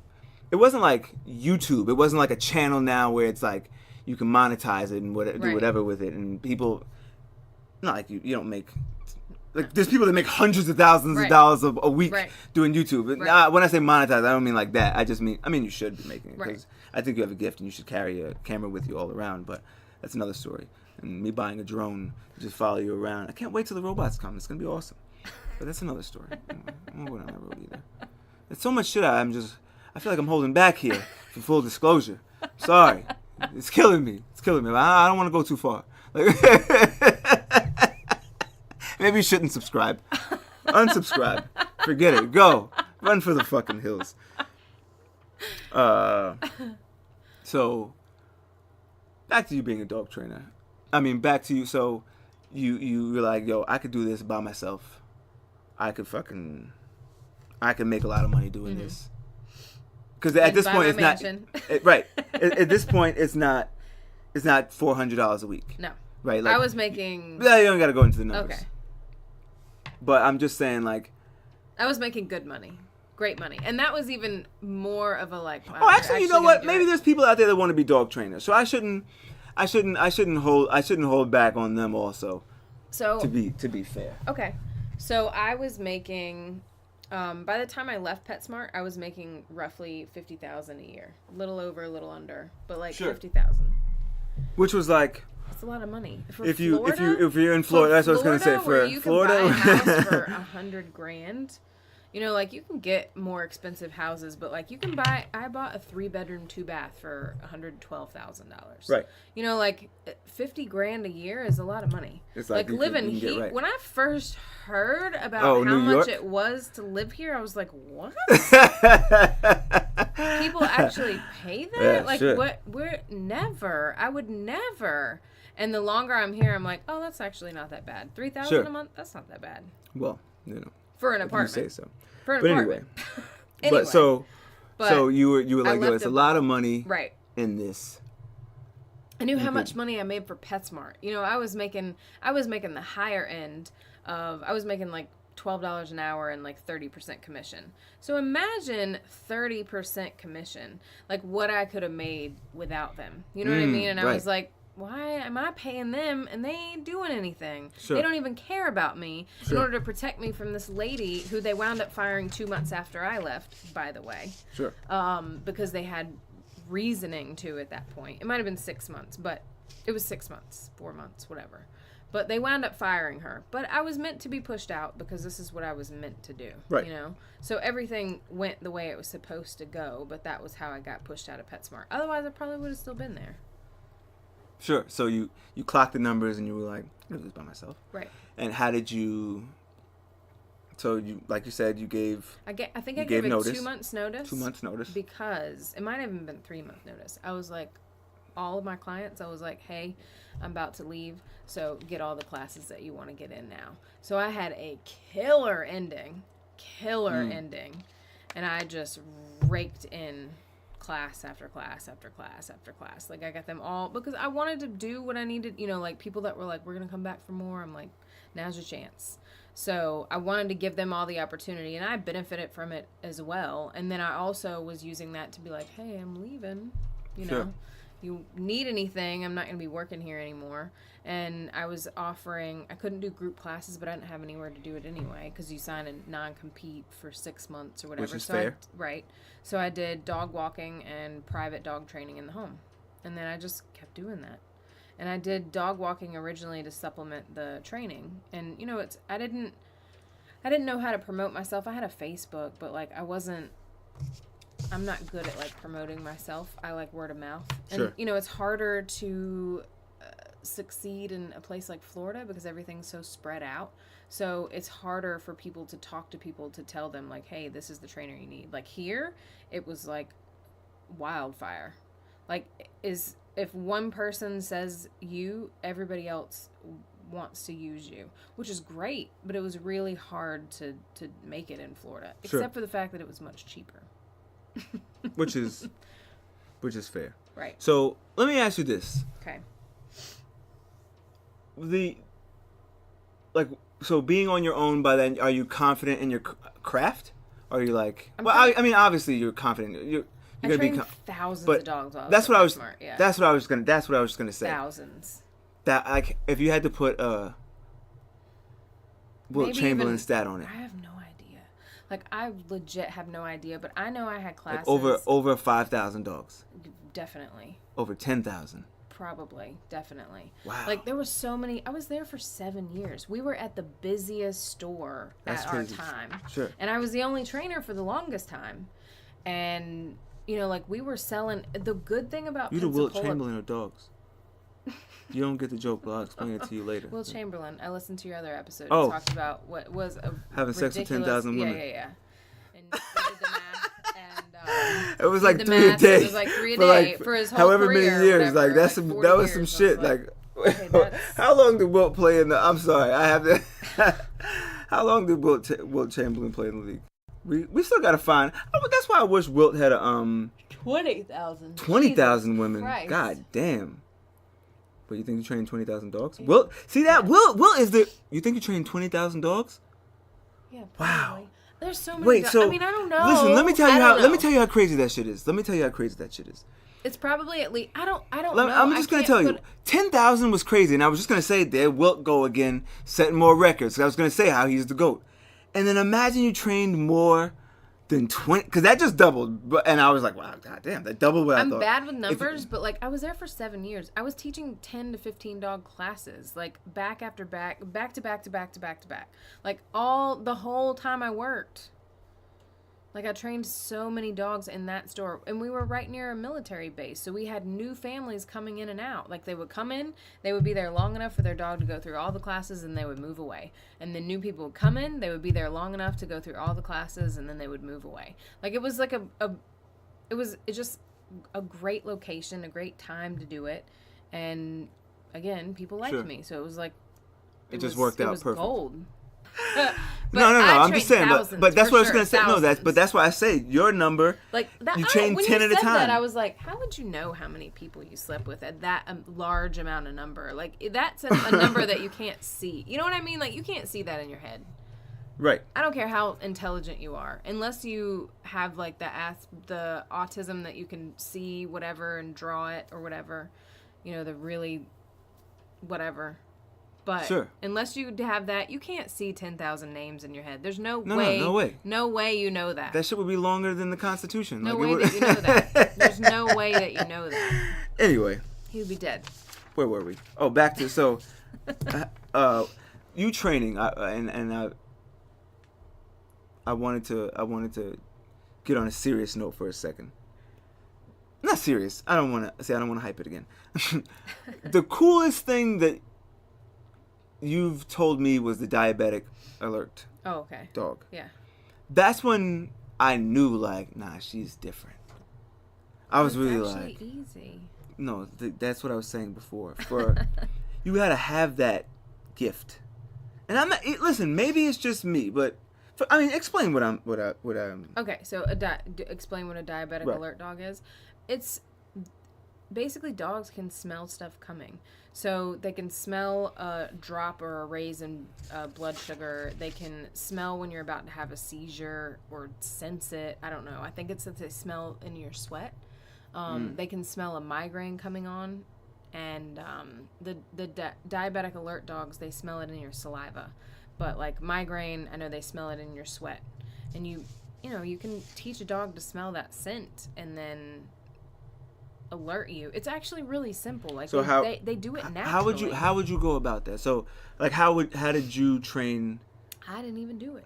The dog to do it. I trained him. To be a service, like well-mannered pet, and then he basically poked holes in a bottle and used the bottle to put a piece of gauze that was soaked in his saliva when he had low or high, and put it in his food bowl every day.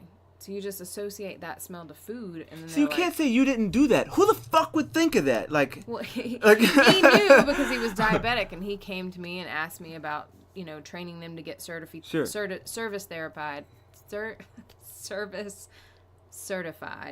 therapy certified, whatever, where he's an actual like service pet. So I helped him do the training for that. That stuff comes natural to dogs.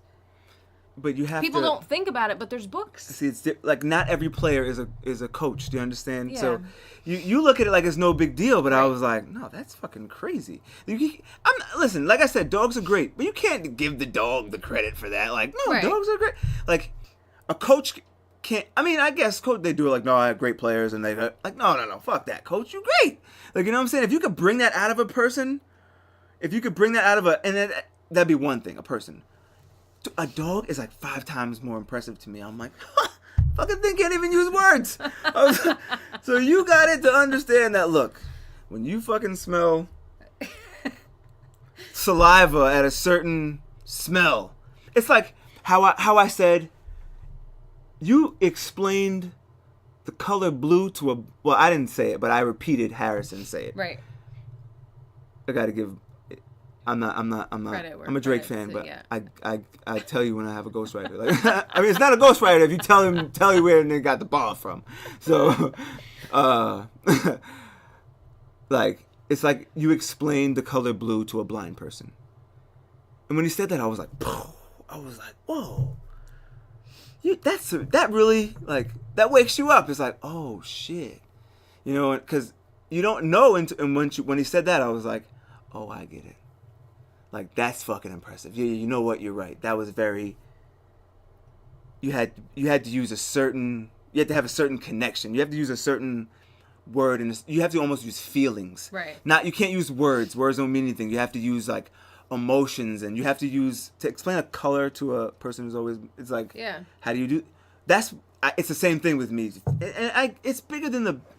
Like I said, that's why I use that example. It's bigger than sit. It's bigger than stay off the couch. It's bigger than don't fucking, and you're not big on loose leash walking. I mean, not loose leash walking. No leashless walking. No. Why can't we speak now? What happened? Are we being carbon monoxide poisoned down in the fucking basement? What's going on down here? But, no, for real. But, it's bigger than that. Yeah. You're not a big fan of it, but you could do it. It's possible. Yeah. But to be able to smell blood sugar, that was like, it fucking blew my mind. So what you don't think is a big deal, I think is pretty cool. Well, when you put it that way, it does sound pretty cool. That's why you gotta respect the legends while they're here. Don't wait till they're gone. So that, and if I didn't know you, and I had you on the podcast, I would let you know it like I do everybody else. Like when I talk to Truck Gordon, I'm like, he's like, nah, man, like I just won fucking UFC. Like I put my mind to it, and I'm like, no, bro, that's fucking amazing. Like, are you kidding me? Like, come on, that humble shit. Like, you gotta let it out. It's okay. Like, I mean, I get it, but you're just not. Right. But that's what makes it cool to me, because I'm an asshole, and that's why, like, we have our peaks. Like, but like people like you who believe the secret is like, no, you really locked it to. That's a certain kind of locked in. That's why I say like you could, shift. People like you make you be like, yo, you could change the whole thing. When I'm like, oh yeah, you're right. You really gotta. Yeah, you gotta lock in. Which also I think is cool. Have you ever trained a cat? I have. I sent you the video. Oh, actually. You did? Wow, that's crazy. I forgot about that. Like, I mean, I didn't I just did a little.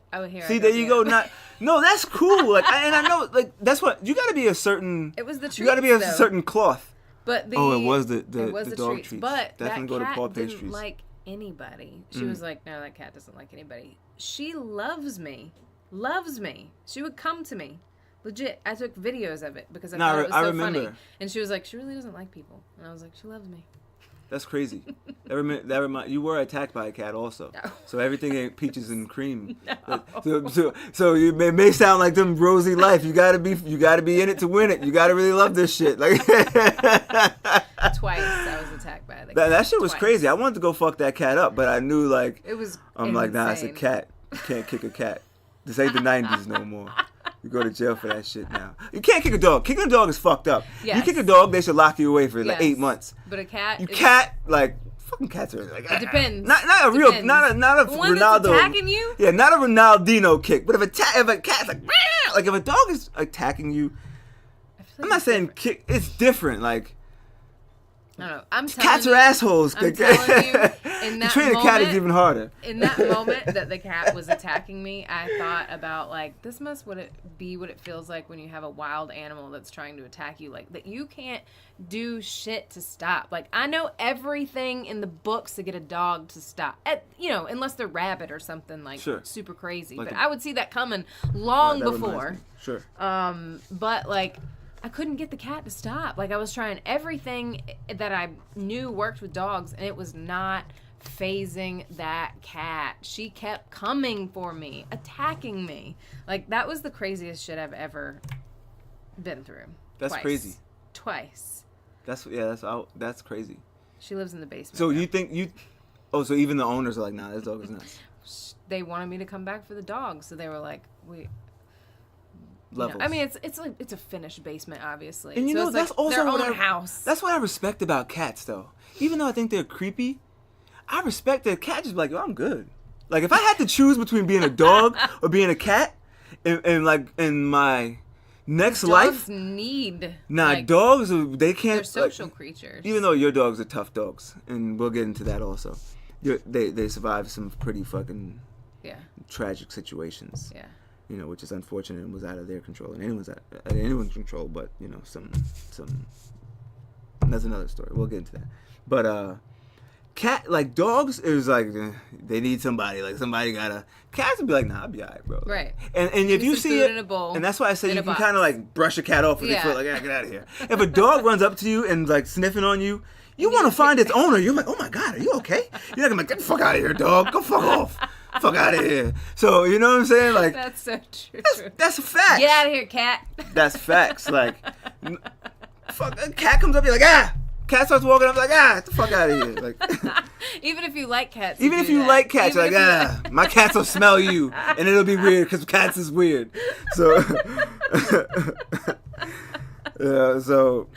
That's you know what I'm saying? If a puppy, I'm serious. If a puppy comes up to you, you're like, oh shit, are you okay, puppy? Yeah. Like, They're never okay if they're on their own. If you see a cat, you're like, you good, bro? Or if a cat follows you home, then you feed. You're like, oh shit, this cat's been after me. If it's not trying to attack you, if it's like, oh shit, I wonder if it's hungry. You might leave something out for the cat. Right. Not by my. I don't want no stray cats. But you're just gonna leave it outside. But you're gonna leave it outside, and it's just you have an understanding because cats are nuts. Like, all right, you stay outside, you'll get fed. You know, don't fucking run in here when I open the door because your ass will never come back. But so training cats is like. Training cats is totally different and pretty awesome.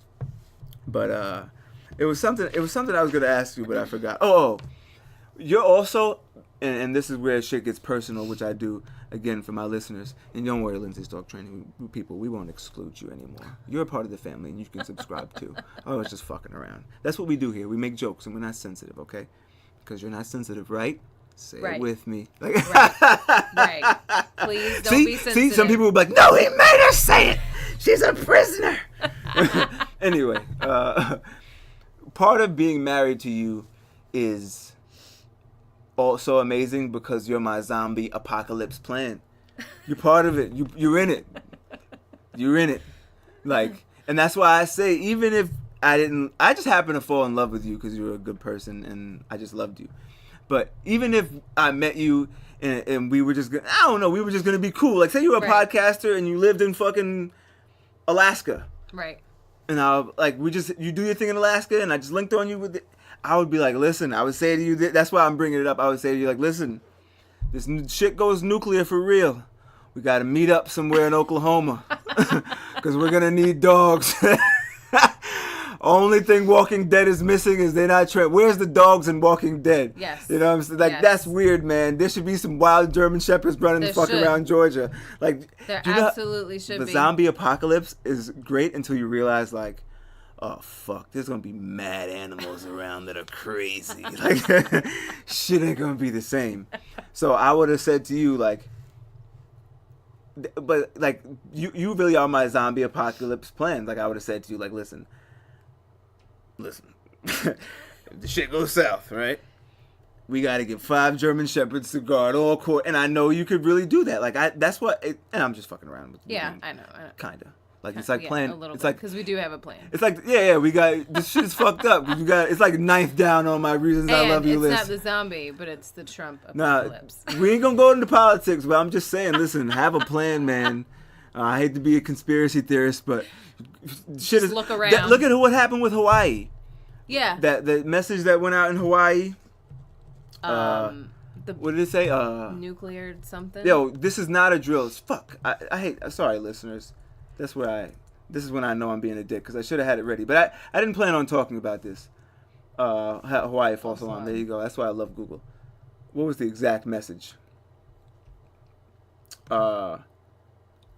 It said ballistic missile threat inbound to Hawaii. Seek immediate shelter. This is not a drill. That's crazy. That was a real alert that real people got to their iPhones in real time. And they were in Hawaii. Everyone was in Hawaii, like, huh? Like, imagine hearing that, like, what the fuck?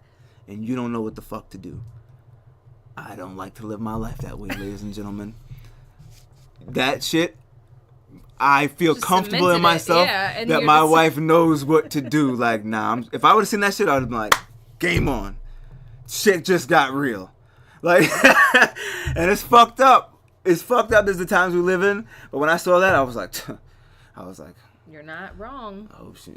I was like, see, and and the crazy thing is, I didn't even come home and say it because we don't even fucking talk about it. It's like, nope. It's like, don't even bring it up unless it's time to bring it up. And we're not paranoid. We don't. We don't even have canned goods in this motherfucker. We might be. We don't. We have a can of green beans. We got dogs. We gonna be all right for a while until shit get cleared out. In case we gotta stay in the house, we gonna be. That's true. That's true.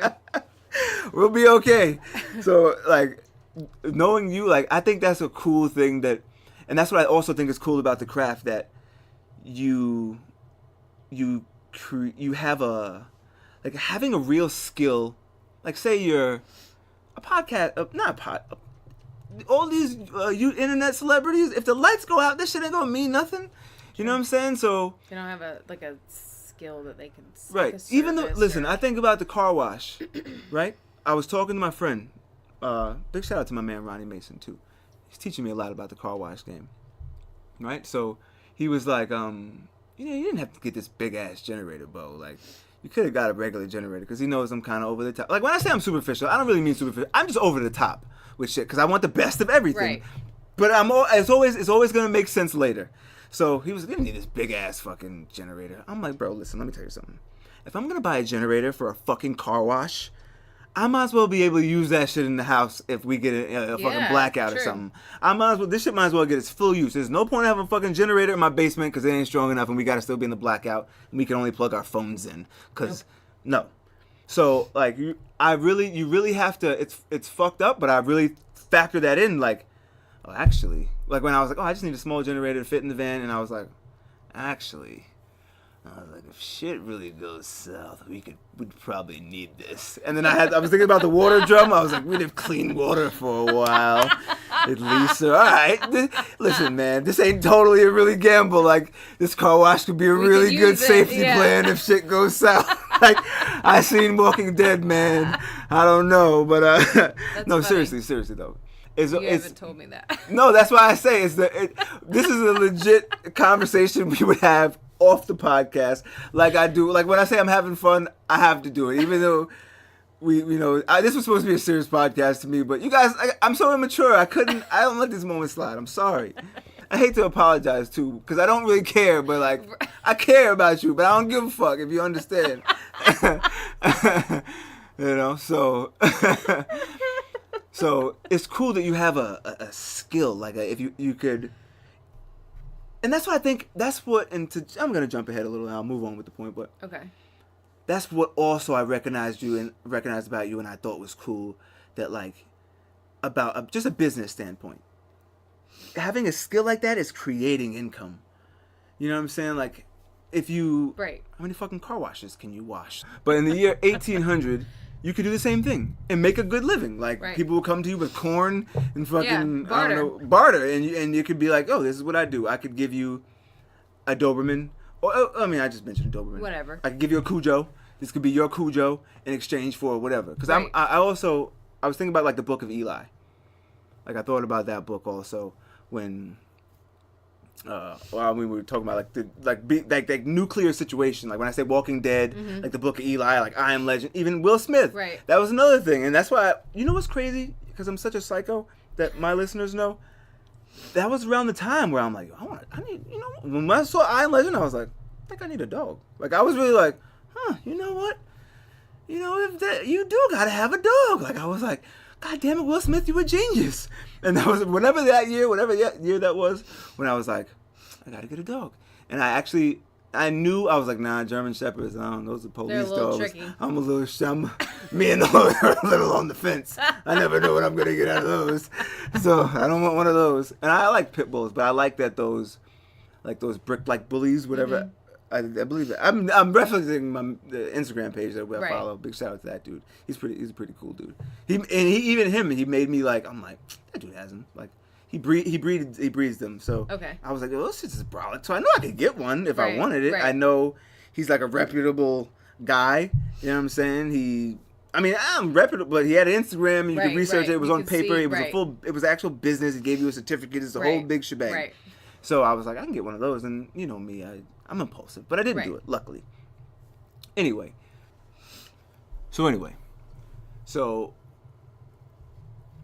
like, at what point did you feel like, you know what, I need to go next level? Like in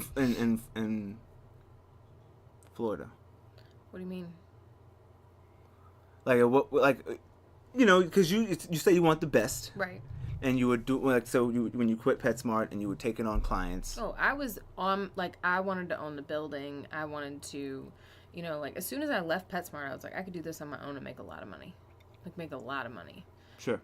And so that's what I set out to do. Like I left, as a starting point to owning my own giant corporation. Sure. So. I just knew that it would be a lot of work for me because I didn't come from any money. My mom, we got what we needed, but I wasn't sent off with any money. Like people around here, not everybody, but a lot of people are okay, and they could get a loan from their parents for a business that they wanted to start. I had to work. And I just worked and worked and worked and worked and worked. Don't rich kid shame, okay? I'm not rich kid shaming. I'm just saying. I had to work for everything I got. I knew that it wasn't going to get handed to me. I know people there, too, actually, I'm just messing people got bought a house when they got married. And I was like, what? Like, that's insanity to me. That doesn't even make sense. Like, you have to work for everything you got. But whatever. I'm grateful for how I grew up because it makes me appreciate things better. But, would I have liked to get a house bought for me? Yeah, of course. Sure. Not that it's that crazy down there, but you know what I mean. Still is huge. So anyways, I just knew you had to work a lot. And I knew that was, the way to the top. But I wasn't getting anywhere. I kept I was just not getting anywhere fast enough. Let's say that. Because I was progressing. And I just wasn't.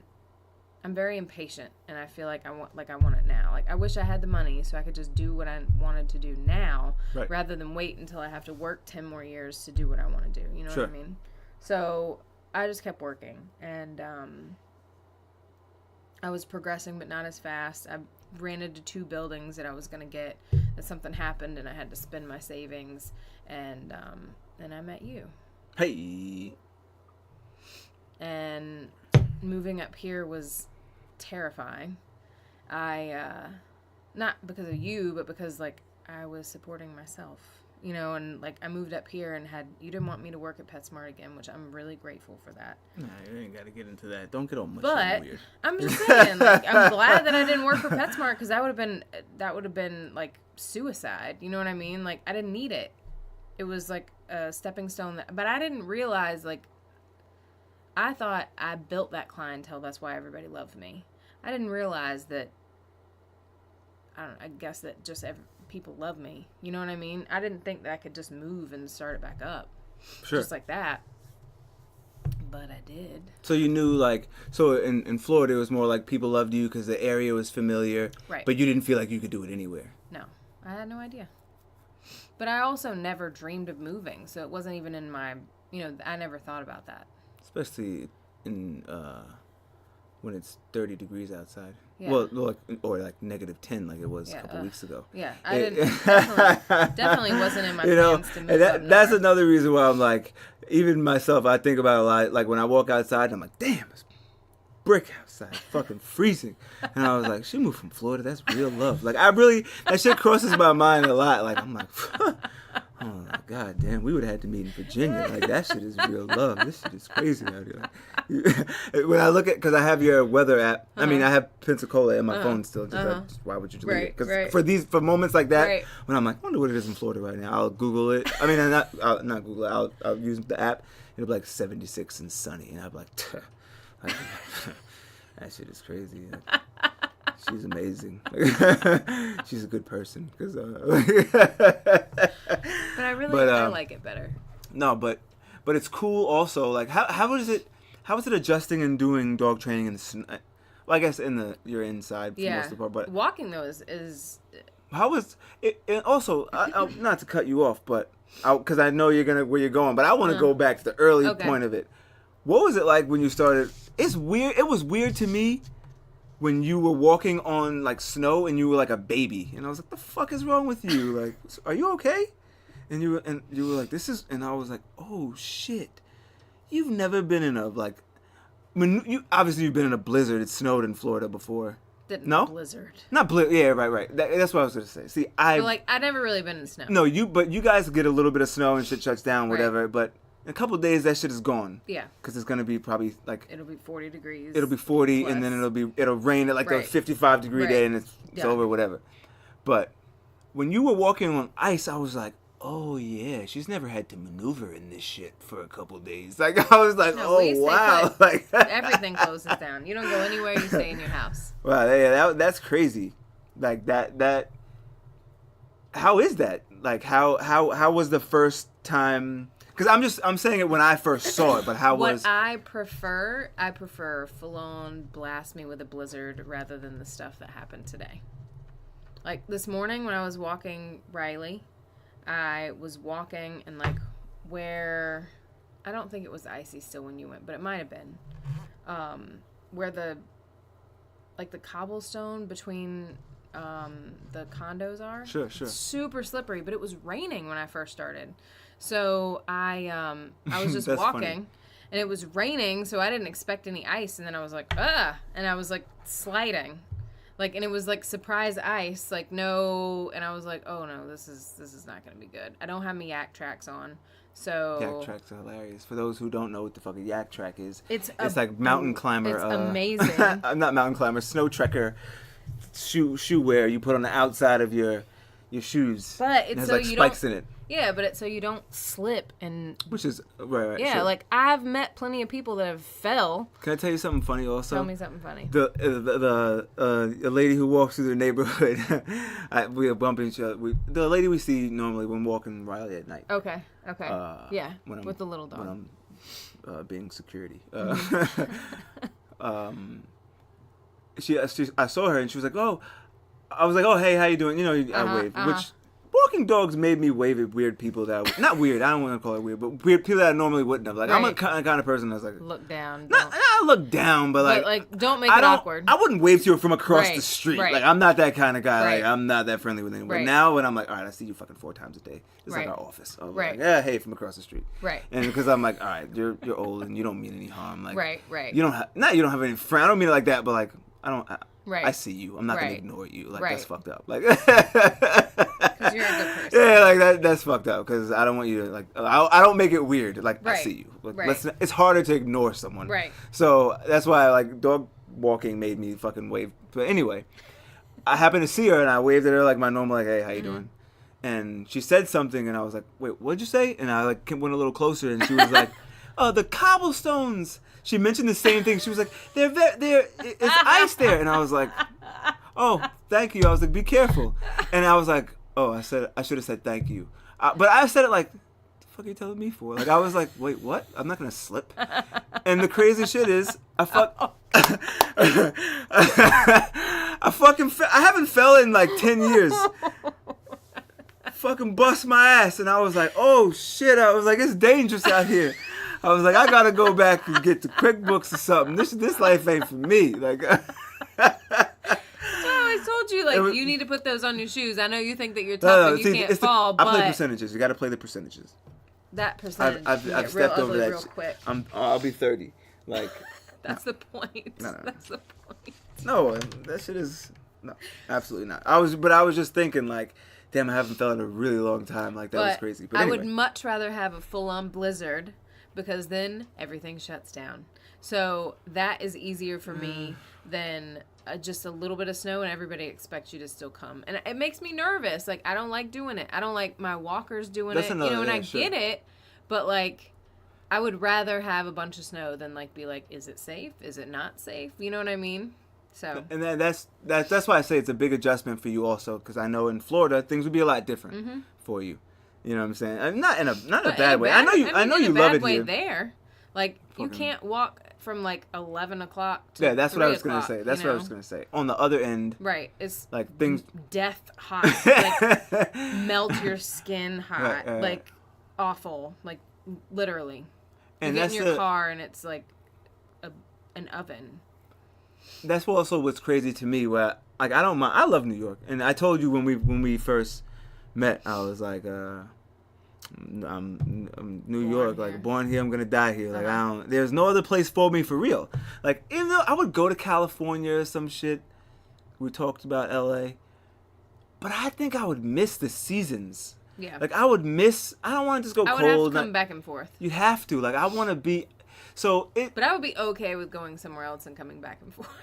No, sure, but I do like the season. And that's also why what I thought was cool with you, where it's like, yeah, that's a beautiful thing that even when you walk a dog, like, if you would have asked me, you know what's crazy? And you know what, I'm gonna tell you exactly how I mean it. Manarino, when I told him like when I was gonna leave my last job, he was like, you'd really pick up dog shit? And I'm like, I know, that's crazy, right? Because I was thinking like, that was actually what I had a problem with when I first started. I don't know. I hated that. Now I'm like, By the way, let me also tell you, that's why I didn't get a dog.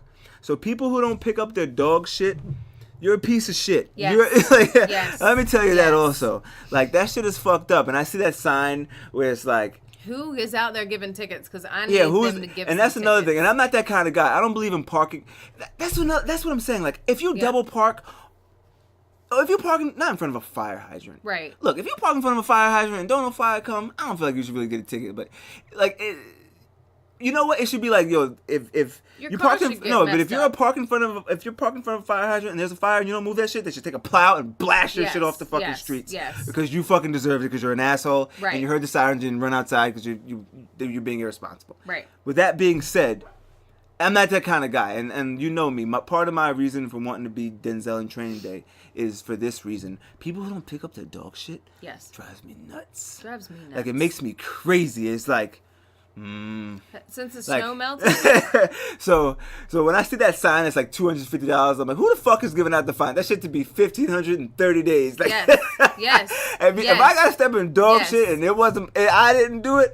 Fuck that. That's bullshit because that's part of the job. Because I hate picking up dog shit. But we do it. But I do it. I mean, not. I mean, at the time, like I'm dating it. So when I'm like, no, fuck that. And Mandarino asked me, like, would you really leave? I mean, he was like, would you really like pick up dog shit? And I was like, yeah, that's crazy, right? Because this was before, like, it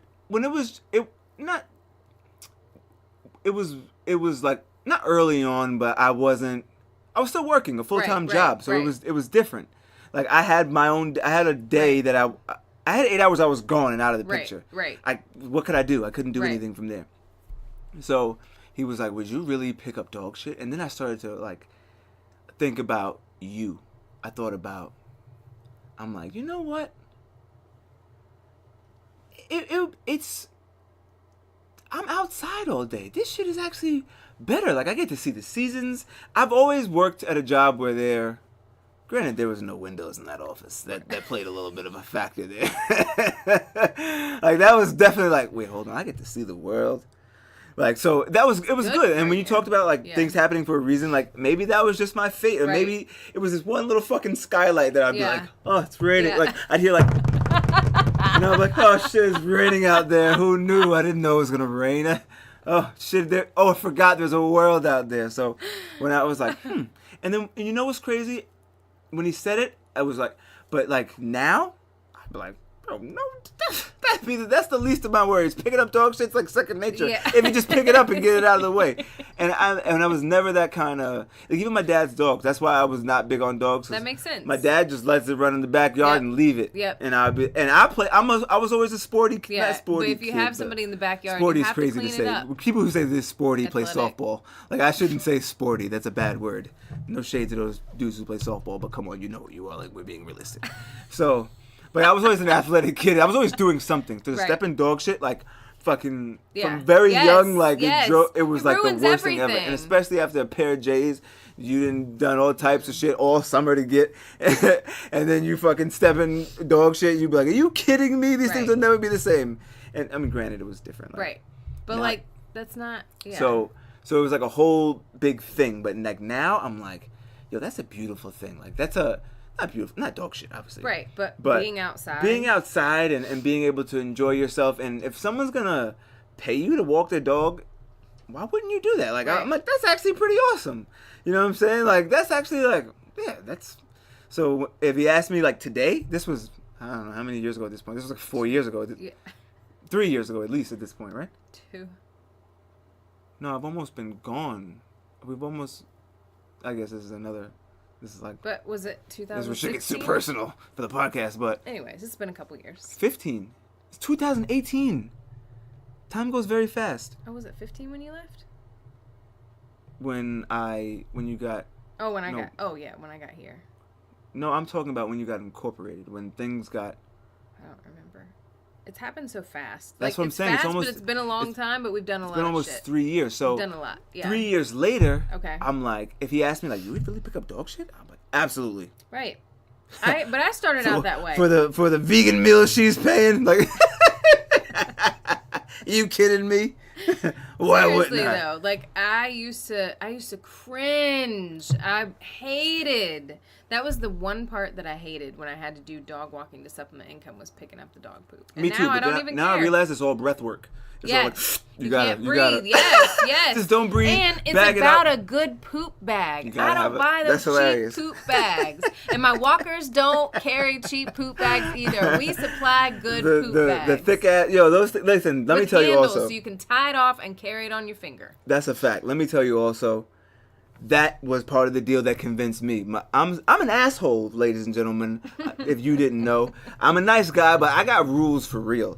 So when she blessed these great hands with these thick ass poop, they're like garbage man gloves basically. I'm like, oh, you can pick up anything in this. Yeah. Like that's why I say 3 years later, I'm like, those things. I'm like, are you kidding me? Because I'm like, now if I use a cheap poop, that makes a big difference. I'm That's like, a big oh God, oh. if you feel it, you see with these fucking thick ass poop bags. We should fucking. I gotta call my China Connect. Like, you yeah. probably shouldn't outsource, right? You should get everything American made. But I gotta figure out how to make poop bags. And Yeah, I think no about kidding. it. We gotta No get some. kidding. We gotta start manufacturing some poop bags down this motherfucker. Anyway, I gotta move. My podcast equipment just gets pushed further and further in the corner in this fucking place. Anyway, I'm just messing around. But no, seriously. So like being here in the seasons and enjoying the world for what it is, and that's what I also I enjoy about you. You really enjoy your surroundings, and it taught me a lot to even you need that moment sometimes. And to go back to what I was talking about earlier, not the only thing, I won't say that because I'm not gonna be a total dick, but the one of the cool things about like dating a girl with a dog is like when you need I'm gonna say dating a girl with a dog, but even having the dog, and actually we don't do, I guess it's different. Like if we work together, but we actually get along. Which is not we actually get along, but that shit, I know that shit is not normal to be around someone. Yeah. Like really 24 hours a day for real. And get along. I mean, granted, you're gone a lot, but even when I was around a lot, that's what I'm saying. matter. That's what I mean. We can go on vacation and be fine. Right, exactly. That's a defining moment, I say, in life. And I told my wife that early on. I'm like, the true test of a relationship is, can you go on vacation together? If you can survive a vacation, you can do anything. And when I, I'm older now, so all my friends are like married, but I remember early on, like that was one of my things when guy start moving in with girlfriends. I'm like, bro, if you can't survive a vacation, you're fucked. Like, and what's crazy? Full disclosure. We don't argue, we don't fight or anything, but like we had a moment on a vacation, which is my fault because I'm an asshole, like I said. But it wasn't like it ruined the vacation. Right. Like if you get a vacation, and it wasn't like the vacation we right. were like at each other's throat because of something. Like it was different. And I know I just mentioned the opposite shit, but most people aren't around each other 24/7 right. until they go on vacation. Right. So yes, exactly. like most people are like that. Get away from me. Right. Exactly. So like it makes it easier that we could like we work together, and I get that's cool, and I mean we could live together and work together. I know that's a rarity, but when you're dating or whatever you're doing, and normally when you need that moment, you walk the fucking dog. That's like a classic dad trick. Yeah. Like when you're walking on Thanksgiving, we talk about it also, and you see the random guy, because when you're outside every day, I see how like there's nosy neighbors because you really see everything. Like you. I mean, that's why I say I sometimes just look straight in mama business. Sometimes, just like you see an old lady and you wave, there's some shit you don't want to see. When you're like, what the fuck? Yes. And you're like, what? This is crazy. The shot across the street. Like, this is happening outside. The world is crazy. Like, or, the you girl know what I'm saying? in her panties down the street when it's cold that day. Man, I still go down that block. No, I'm kidding. I'm just messing around. She's not going to feed me after this just because I said that. She's laughing now. She won't be laughing later. Shit. Monday, when this shit comes out, if you're listening on Monday, I'm in the doghouse. But no, for real. But like, if you could do that, that's awesome. So when I don't have to like go out and walk a dog, and it's just a cool. It's a good lane to be in. I'll say that it's a good zone. To have, and so how was like. How like the people, like, because Florida people, as you talk about Mobile, Alabama, and you tattoo shop shamed a little bit, but they deserved it. But like, I feel like people in the North Shore get a bad stigma, and they shouldn't. Like, cause I feel like North Shore gets a bad stigma, and then once I realized like, oh, actually everywhere's the same. Like I noticed because you said you were in a Mobile, Alabama, like a bad tattoo shop in here, and you realize like rich people and poor people and everywhere in between, it's just sections, it's just people all the same, and that's why like you can come here and if you didn't realize it, but you're gonna come here and do the same thing because you're like, oh, people, right? And it's not even like people like you. You like them also. Like it's mutual. Yes. It's a mutual thing if you actually get along. And people like there is some entitlement around here, but like if I had probably, like I feel like it just comes with time with some people. Sure. Like they just expect it at this point. And some of it is unnecessary, and but some of it like I understand. So like. I'm okay with entitlement. There are a lot of nice people around here. Sure. There are a lot of nice people around here. Like, more than you would think. More than I thought, anyway. And there are nice people down south, and there are also some, entitled people or people that try to, talk you into paying a cheaper price or... that's why I say that's in any business. Like that's just a part of the game. But that wasn't that person specifically that sticks out. Had a lot of money. It wasn't even like they needed. The game too. Exactly. That's how they get exactly. It. Like, that's what I mean. It's everywhere. It's everywhere. And they were very entitled, and so it's everywhere. So. And there's usually it's not like that here, but there are some people that want right away, and I can't give it to them because we're so busy. But most people come around. Like, I'm really good about working with difficult people anyway. People that I complained to you about initially, like, I usually get them to come around. That's what I was going to say. It starts off like yeah, this one's going to be a tough one. Like, yeah, exactly. Like, oh, here we go. And that's actually why I was going there, because I was going to ask you, like, part of it is not just training the dog. Oh, no. It's training the person. It's training the people. That's why dog trainers are weird. Because, I mean, not why they're weird, but, like, that's why because they think that it's only about the dog. No. It's mostly about the people. Like, sure. Dog walking, you may not see that many people. You probably will around here because people hire you in their home or somebody's home. But, like, training, you're not just training the dog and then sending him on its way. Like I said earlier, it's not like the dog comes to you like, I need your help, doctor. Sure. Like, it's not that way. Right. So, like I said to the lady, until they start driving themselves. Yeah, exactly, like, what are you gonna do? Exactly. So, you still have to work with people, and you have to be a good people person, or you're not going to be successful. You have to be able to do both. If you can't do both, then it's not going to work. What do you think? Because like you said, you had anxiety, which we social anxiety shamed a little bit. A little bit. But that's what I'm saying, because you had it. So, what do you think a person that's coming up as a trainer should, like, how can they do Learn that? Your stuff. Learn your information. Like, what helps me talk to people is knowing exactly what I'm going to say, or like talking about something that I'm comfortable with. Like, if we were having a conversation about like rappers, which you like to do, I would have nothing to say, really. Like, I don't know anything. Like, I'm like, who is that? Your podcast people. Like, when you didn't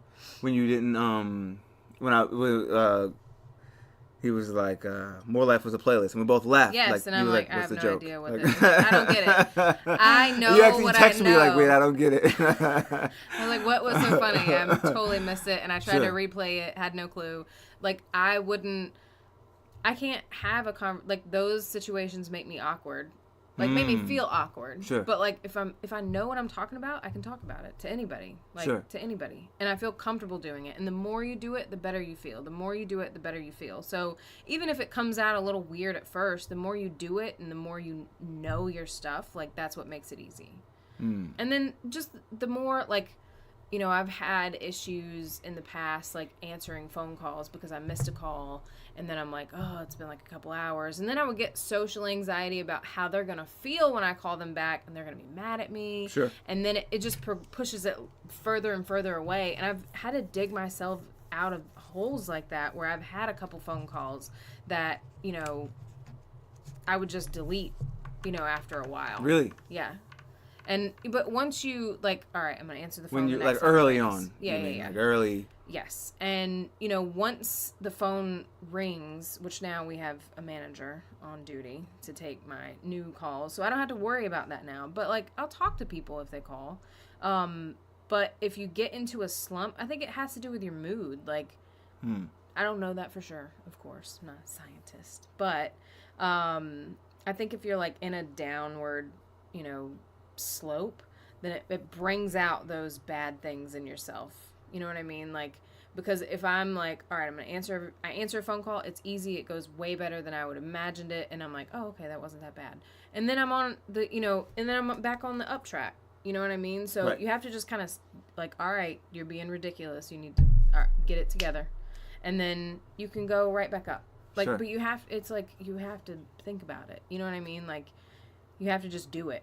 But a lot of people don't have the just do it mentality. Yeah. I mean, but you're saying but that's because you don't know your information. Not because you don't know your information. That's because you may not be comfortable with your skill set. Yeah, just like that was two different things. Sure. No, I got you. You know. And who do you think if you had to? Oh, I guess the Dobermans are your ideal dog. Yeah, I love Dobermans. I really love Pablo. A Cane Corso, are they called? He's really cute. That actually, that's one of the dogs. That's one of the dogs that's in the runnings. Yeah. I actually sent it to Shelly, and I was like, I don't know. The slobber though, I'm not. That would be tricky for me. Like, that is going to put slobber on your ceiling at some point. You know what's crazy? You have to walk, like with Charlie, you have to walk around with a drool rag and like. Right, sure. Just rather not. Big shout out to Charlie. Charlie. And for those who, I mentioned Charlie on another podcast, and I hate to get dark for a moment, but I have to say it. I mentioned Charlie as one of the first dogs. That was one of the first dogs that I felt like I had a connection with. Yeah. Like, I was like, oh shit, I think I love this dog. Like, yeah. I was just like, it was wow. like an aha moment. I forget. And I mean, I guess I'll explain it again. I explained it on another podcast, but no one, nobody cares. Nobody cared then. They may care now. So, Charlie I was never, like I said, I was comfortable with dogs. I was good with dogs. I was never afraid of dogs. Charlie is a Great Dane. And I thought I saw a Great Dane. Maybe I was in the car. I don't know if the situation was different. The first time a Great Dane, like, if you see it up close and it's like, what? To me, I don't know about you guys. To me, it was like, what the fuck is that? Like, I was just like, whoa, because I'm athletic. I do a lot of things, and I'm just crazy. So I'm like a risk taker, and I do my own stunts and all. So I rarely see something that I'm like physically intimidated by. Right. I was physically intimidated by that dog. Like, no man ever made me feel that way. Like, no human made me feel that way. I felt like I saw a tiger. Like, I felt like when you say until a wolf attacks, yeah. I felt like I saw a wolf. Like, but it wasn't like scary. Right. It wasn't scary. Like, if a wolf would have killed me because I would have ran and it would have fucking bugged me out. Like, but like Charlie was just like, whoa. This is the biggest fucking thing I've ever seen, and it was just like that's why I say a tiger, because it was like a lion. It was like majestic almost. Right. I was like, wow, this is real. Like, these things are amazing in person. I was like, holy shit! And then she like moved, and I was like, ah. And then she was like, ah. And she jumped, and I was like, oh, hold on, what the fuck's going on here? Shit just got weird. Like, that never happened. Like, but I had that social, and I don't get social anxiety. I never feel that. I walk into a room, I'm fine. And dogs totally feed off that. But that's why I say we had a moment, because you explained it. And that's why and you would have done it with a if I would have learned that sooner, if you Right. hired a dog for me, Right. granted I wouldn't have been afraid of my dog, Right, but right. I would have understood it. But you said you explained it to me, like no. You see what just happened there, and you really Right. broke it down, and I was like, oh wow. And then and that's what made the connection with me and Charlie, which I didn't think I could have with a dog, where I was like, oh shit, I understand where she was coming from. Like I never, ever in a million years would have like connected the dots. Right. And I don't want to say a million years, but I just wouldn't have been around another dog. Right. Like, last time I saw one of those fucking Right. Great Danes, like I don't know, that was kind of weird. And I think that's why pit bulls even get a bad stigma. And I was just I had the same conversation last week where I was talking about until dogs start driving themselves. Yeah. That the same conversation. I was like, oh yeah, we were talking about Doberman. She's like, oh yeah, no, I'm afraid of those. And I was like, don't go down that road, please. And I really was like, I'm not doing it. And I was thinking like, I don't work here anymore. All bets are off, and I don't want to be that guy. But like, don't do that. Like that shit's annoying. And even if I wasn't a dog person, it would be like, because I don't want to walk into.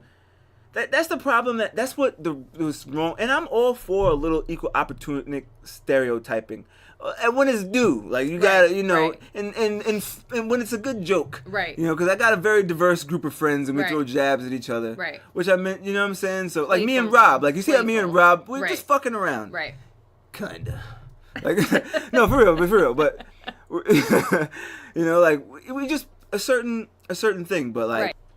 But even as not, I hate to keep saying dog person. It's weird. Like dog lingo is weird. But like even if like I never want that to be like, oh no, pit bulls. I don't like pit bulls. Right. And you're like, why? Oh, I was bit by a dog. What kind of dog bit you? Golden retriever. Like what the fuck? Like that's the problem. Right. You can't do that. Like No, it doesn't work that that doesn't way. make any You can't. sense. No. You're not using your fucking brain here. Right. So. I saw them on TV once, and they're scary looking. Yeah, right. But back to but my ideal dog, and that's where I was going with saying all that to say. Oh, okay. Charlie became like my ideal dog, and like Zeke is my guy, obviously. Right. But the breed was my breed. it was your breed. It was your breed. Right. Yeah, but that's not fair to Zeke. If he was a human, I would be like, he might be a little offended if he heard that. But I'm just saying, like, see, considering, yeah, he might hear this. They hear everything. But, no, seriously, if you... The fact that you're worried about Zeke's imaginary he might listen to the podcast. You never know. Yeah, whatever that shit is, you never know. Because, when I'm editing this shit, he got to listen when he's with me. Anyway, so my ideal breed was like, Charlie just became, like, the dog to me because we had a real moment, like a real huge, and I like that. Like I thought about it on the other end. I'm like, yo, that shit is cool. Like that's what if the lights went out, right? It would be cool to be the coolest monkey in the jungle. No, I'm just kidding. Yo, let me tell you guys something. I don't know if that was a good joke or not, but I thought I watched Dave Chappelle's stand up, right? I watched Dave Chappelle, and he was like, I'm good. I can make a joke out of anything. And I was like, damn, that shit must be hard. When I heard that shit and I saw how bad it was, I was like, my brain, because we watched a Netflix comedy series, my brain said, who's going to be the first comic to bring that up? And then the creator in me went, me. I really was like, I wonder what Dave Chappelle what spin he would put on it. And then that's when I came up with that. I mean, that was off the top just now, but I just thought about it, but I had to do it. But anyway, I wonder how, like, that feeling of being, like, Charlie's just a good presence to me. Yeah, I like that presence. If the lights went out, it would be cool to, as I was saying. Better than having a chihuahua running around. That's what I mean, and that was my thing with dogs. If, like, my zombie apocalypse plan, or like if the lights go out, right, and you and that dog have that cool understanding, that's a good dog to be. That is a good dog to be outside of your house. Like all right, guys, nothing to see here. Keep it fucking moving. Like I believe that a dog should do that also. It shouldn't just be about a companionship. It should be like, Like service. That's Yeah. my idea of a service dog is But like, that's look, what dogs are for. But people take it the wrong way. Like, my dogs will guard us if necessary, but they are crated sometimes. But they're good dogs. You can let them out. If people come to the house, they're not going to be running down and like, boy, what's going on here? Exactly. They're just going to mind their business. I mean, you may get a paw or some shit or whatever they do. They get excited. Trying to get attention. Right. They get excited. This shit happens. Shoemakers' kids. But but they do what they need to do. Like, because people come to me like, oh, well, and a dog's supposed to protect you. Like, when it's necessary, not when it's unnecessary. Like, they shouldn't be barking at everything. If they're not barking at everything, they're going to bark when it's necessary. You know what I mean? Sure. Like, our dogs bark when it's necessary. They know feet. They know our feet. Like, when we come up the stairs, when somebody's not expected, they bark. Sure. They're quiet when it's us. Not like, and they're not perfect. Don't get me wrong. No, but I think that shit is weird when dogs don't. I talked about it also on a podcast. Yeah. I think it's weird when like dogs bark and like it's annoying and people are like, oh, they're saying hello. Like, no, they're not. No, they're not. Because if that was, and at the other end of it, like if that was a kid, you'd be like, hey, you want to keep it down? Like, please don't yell. We're gonna go. Yeah. Like, you know what I mean? Like like with dogs, people are like, oh no, he does that. Like, no. If your kid was yelling at the top of his fucking lungs, you'd pick him up and you'd leave. Like, no, you'd make an adjustment of some sort. You wouldn't be like, no, it's just he just likes the game. No, but they wouldn't even. They're not even going to do it that way. They're going to be like, oh, he's hungry, so they feed him. Sure. Oh, he wants to go out. I'm going to let him out. Like, no, exactly. Exactly the wrong thing to do. And I said I kept putting it off. I said I wasn't going to go dark before, but I tried to get past it. But I was like, Charlie obviously is not in the best of situations, and we keep her, keep positive thoughts. I don't know if you guys pray. Just keep positive thoughts for Charlie. Go check out the what is it? Walking with Charlie? Walking with the Charlie. Walking with Charlie Instagram page. It's a pretty cool page. You could see Charlie. Me and Charlie walking. Sorry, I'm dyslexic, Danny. Forgive me, if you're listening. I just remember. I just remember shit how I see it in my head. But anyway, and that's another thing. I fucking remember. What is it? It's weird with dogs. Like, I don't feel. Like, I feel like dogs used to live until like they were like 25. No? Mm-mm. Really? That's what's fucked up about, like, yeah. I don't even want to talk about, I don't want to go down this road. That's why I say it's just weird. I guess I do got to go down the road. I took a death and dying class and I'm still not over it. I'm still not over Forrest Gump, but that's another story. Like, when it comes to like those things, I'm like, I don't like going there. But anyway, like, it's weird that you get a dog knowing like they're going to die. I think that I forgot about that, and like subconsciously that was another reason for not getting a dog, but I didn't realize until I got it. I'm always thinking down the road, and I was just like, oh shit, cool, and I started thinking about like backyard space, and I was like, oh shit. It just clicked one day, and I was like, that's the one reason I didn't get a Great Dane is because they didn't live long, and I was like, nope, not doing that. Yeah, that's crazy. That's the one, like, that was my favorite breed for a long time. Like, sure. I was like, I want one of those. But, like, 7 to 9 years? No way. And that's crazy. Yeah, I know. I don't know. I didn't want to. But I think that's a weird thing. And people should. Because a lot of people put their everything in a dog. Like, it's also. And when it's your companion, it's like. You have to prepare for that shit. Not prepare. Live your best life. Don't get me wrong. But you have to, like... You have to be realistic about it. It's going to end before you do, most likely. That's what's fucked up about it. That's why I love to see old people with dogs. I think it's cool. I'm like, good for you, Susan. Like, knock yourself out, Get you a friend. You know what I mean? Everybody needs a friend. Yeah. But, what do you want to leave the people with? No? Maybe. Like, one thing that I said earlier, I'll probably just repeat stuff I've already said. If you hire a professional, listen to what they say. If you pick and choose, don't expect, the outcome to be perfect. And this is still a living being, so it may not be perfect anyway.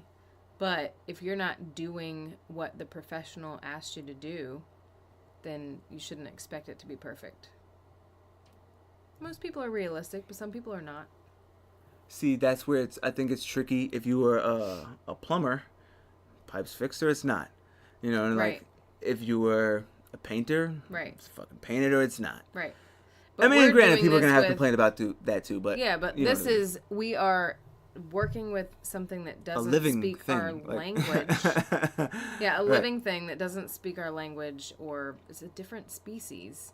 And we're teaching it to listen to you. We're teaching you to communicate with that thing, Sure, that dog who can't speak English and is... but you're teaching both of them. Right. Also. Yeah. Yes. Dog's easy. So, you know, and how do you feel? Do you feel it's easier for you to train without the owner, but you know it? Well, I guess I gotta ask you. I can't speak for you, but because I feel like I kind of know the answer. But for the podcast, say the podcast, what's easier for you, working with the trainer or without? Without. And what's more beneficial to the dog is to With. work with. Right. So, and you obviously do what's best for the dog. Right. And I tell people, like, I prefer to do without owner because it's just me and the dog. Sure. It's easy. That's so easy. And I mean, I've been doing this long enough to know how to get around almost every problem, or I'm going to figure it out. But, like, people, there's How long have you been doing this now? 14 years. Mm. But, like, 17 if you count when I was working with my dogs before I became a dog trainer. I wasn't a dog trainer, but I was training my own dogs. In any career, that's a pretty sufficient amount of time Yeah. to know. Right. But, what was that? Like what you like to what you prefer to do? Training without, training with, and being beneficial. So it's more beneficial with the owner because then they learn what to do and then they can practice. Like I can come in and your dog's gonna listen to everything I say. When I leave, you know, so it takes. They're not gonna listen to you because you don't know what you're doing. First of all, so you have to do a couple of each. And if you do without, it's just going to take a really, really, really long time for it to really be implemented in their brain so that they do it for you also. Like board and train is different because we implement it and then show you how to do it. You know what I mean? So that's kind of what the couple of each sessions does. Like I can work with them, teach you, and then you can work with it. Or I can teach you and then I can come back and work with them. Sure. Kind of thing. Gotcha. So, but you know, like, people have different lives. Like, people want different things. Like, people, like, you. Would you actually train with your dog, or would you... Right. That was easy. I would hire you. So, right. Like, so, just come do in. it all. Right. Just do it all. Do it all. Keep coming. Let me know what I got to do. Yeah. So, that's... Be here every week. Don't Yeah. even fucking call first. And I have people like that. And Teach that's him fine everything with you me. think that he needs to be taught. We'll talk about it on the back end. Yeah, that's, you know, and that's fine with me. I'm totally fine with that because then I don't have to teach. I mean, I love dog training though, and I love teaching people because it's always fun for me. Sure. And because I'm myself and I joke around, you know, I'm not boring, I don't think. But They'll let you know. Trust me. yeah, they'll be yelping soon. You are boring, actually. Yeah, right, exactly. We fall asleep every lesson. That's funny. So anyway, in order for the dog to learn better, it's better for them to be involved, but it can work either way. You just have to be willing to do more lessons if it's with me only. Sure. And so how is it adjusting after, like, if you do board and train, which is people send the dog, or you could, they send the dog to you, send it away to you.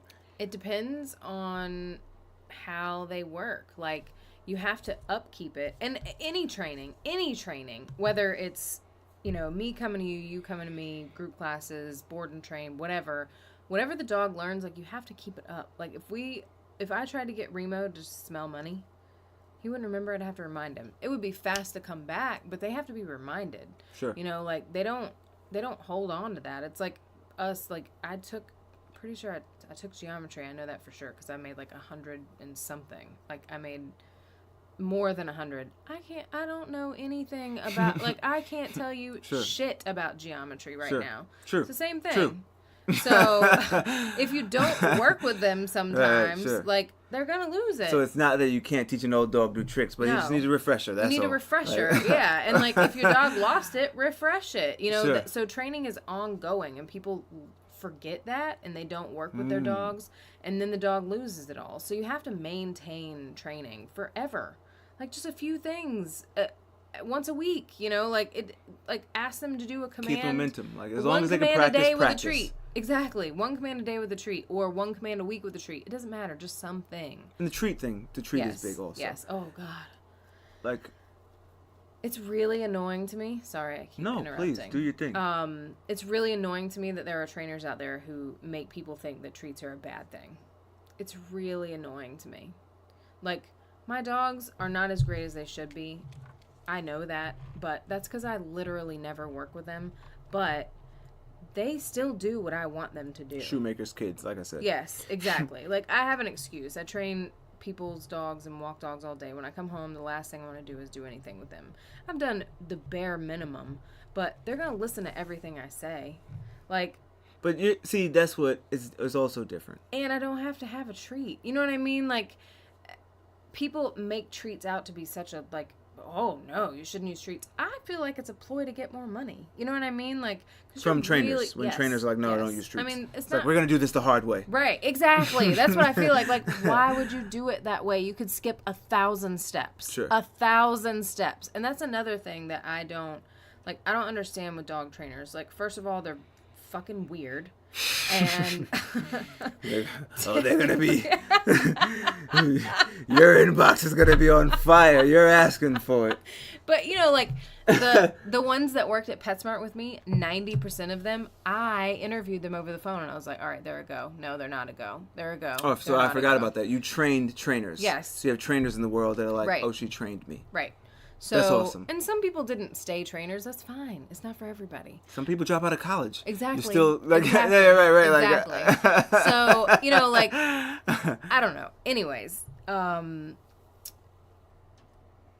another reason they're weird is because they don't use treats, or they try to lengthen everything out to 5,000 steps more than what I would do. Like, I've read books that were literally like 15 steps for one thing, and I'm like, why would you do it that way? Like, why wouldn't you just do it this way? So you don't try to like squeeze appointments out of people. You're like, look, let's do what's best. Let's do what's best for the dog as fast as we can. Why do all this? You're not like the extra stuff. I don't understand that. Sure. I don't understand that. Like, why make it makes everybody's life harder. Like, but I feel like some people don't realize, like, if your dog keeps getting up from a stay, like I was working on a place command today with a dog, and I was working on her staying on her bed, and while the doorbell rang, she got up 2 or 3 times, and I was like, all right, grab me a leash, and I leashed her to the chair next to the bed, so when she tried to get up, she hit the end of the leash, so then she learned she can't get up, so then you reinforce that. Like, some people would just, like, do it a little closer to them, and then don't back up so far, and then like, I don't know, I want to get to the finish line fastest. So I don't understand why trainers do that. I think that's another reason, because people lose interest. Like, people will lose interest fast, and I get it. Just get to the point. Sure. Do what you came to do. You don't have to beat around the bush, and if you're beating around the bush, you may be not needing to be a dog trainer. I mean, like, if you're not doing it on purpose, you may not need to be a dog trainer. Like, you're not going to be able to train every dog if you can't, like, problem solve. You know what I mean? Like, you have to be able to problem solve, and every dog is different. So that's another key factor. Yeah, like, trainers.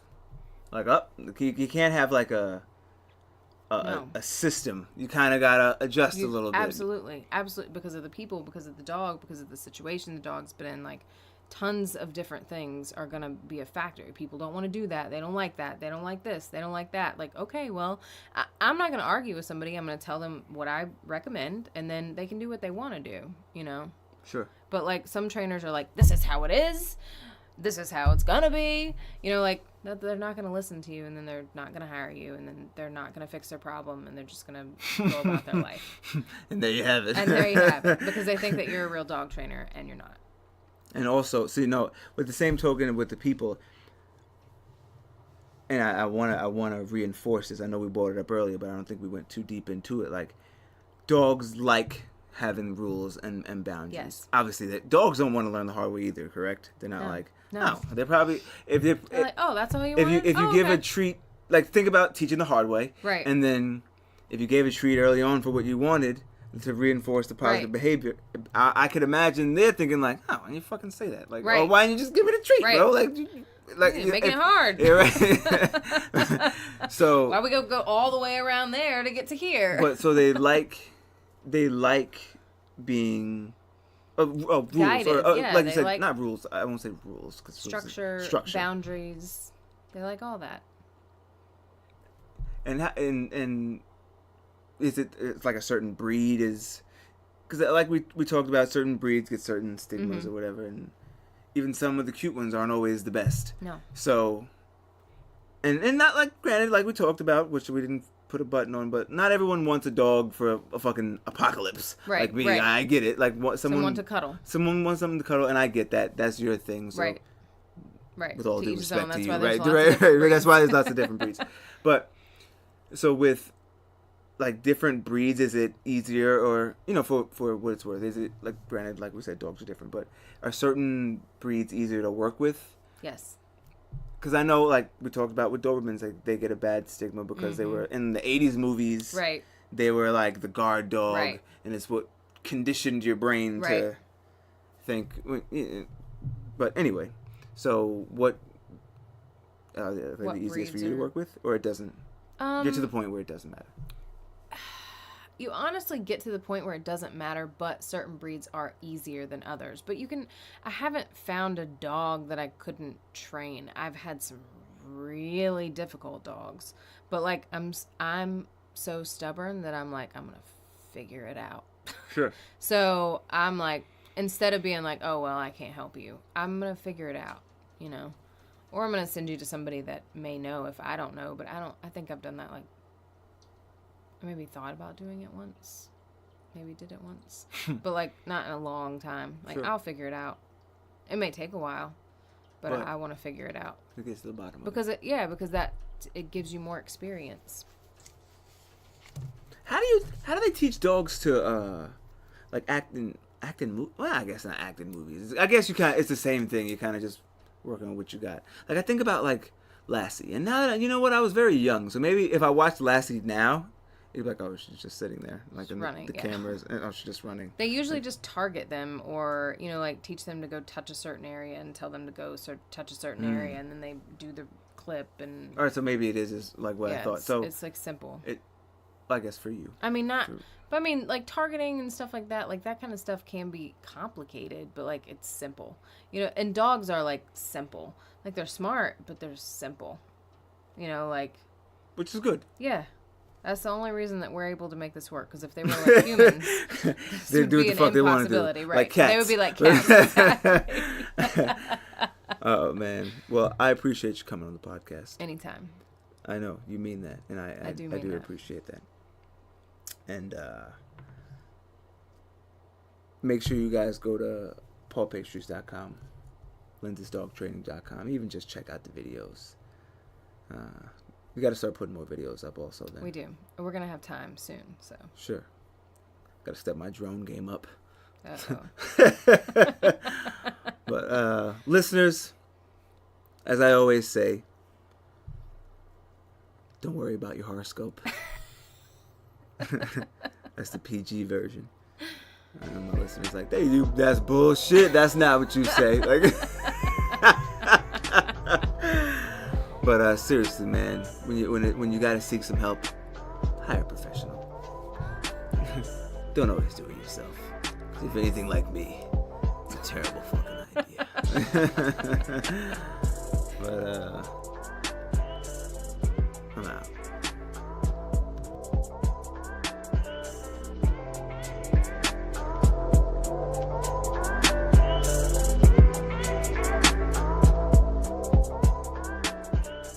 Listeners, if you're listening in the podcast app, I need you to go rate this. So make sure you search King Bo Christ or search by the podcast name. I say that to say this. Leave a 5-star rating. I don't know, a goat emoji or something, some nice words, and hit send. I appreciate you listening. Thank you.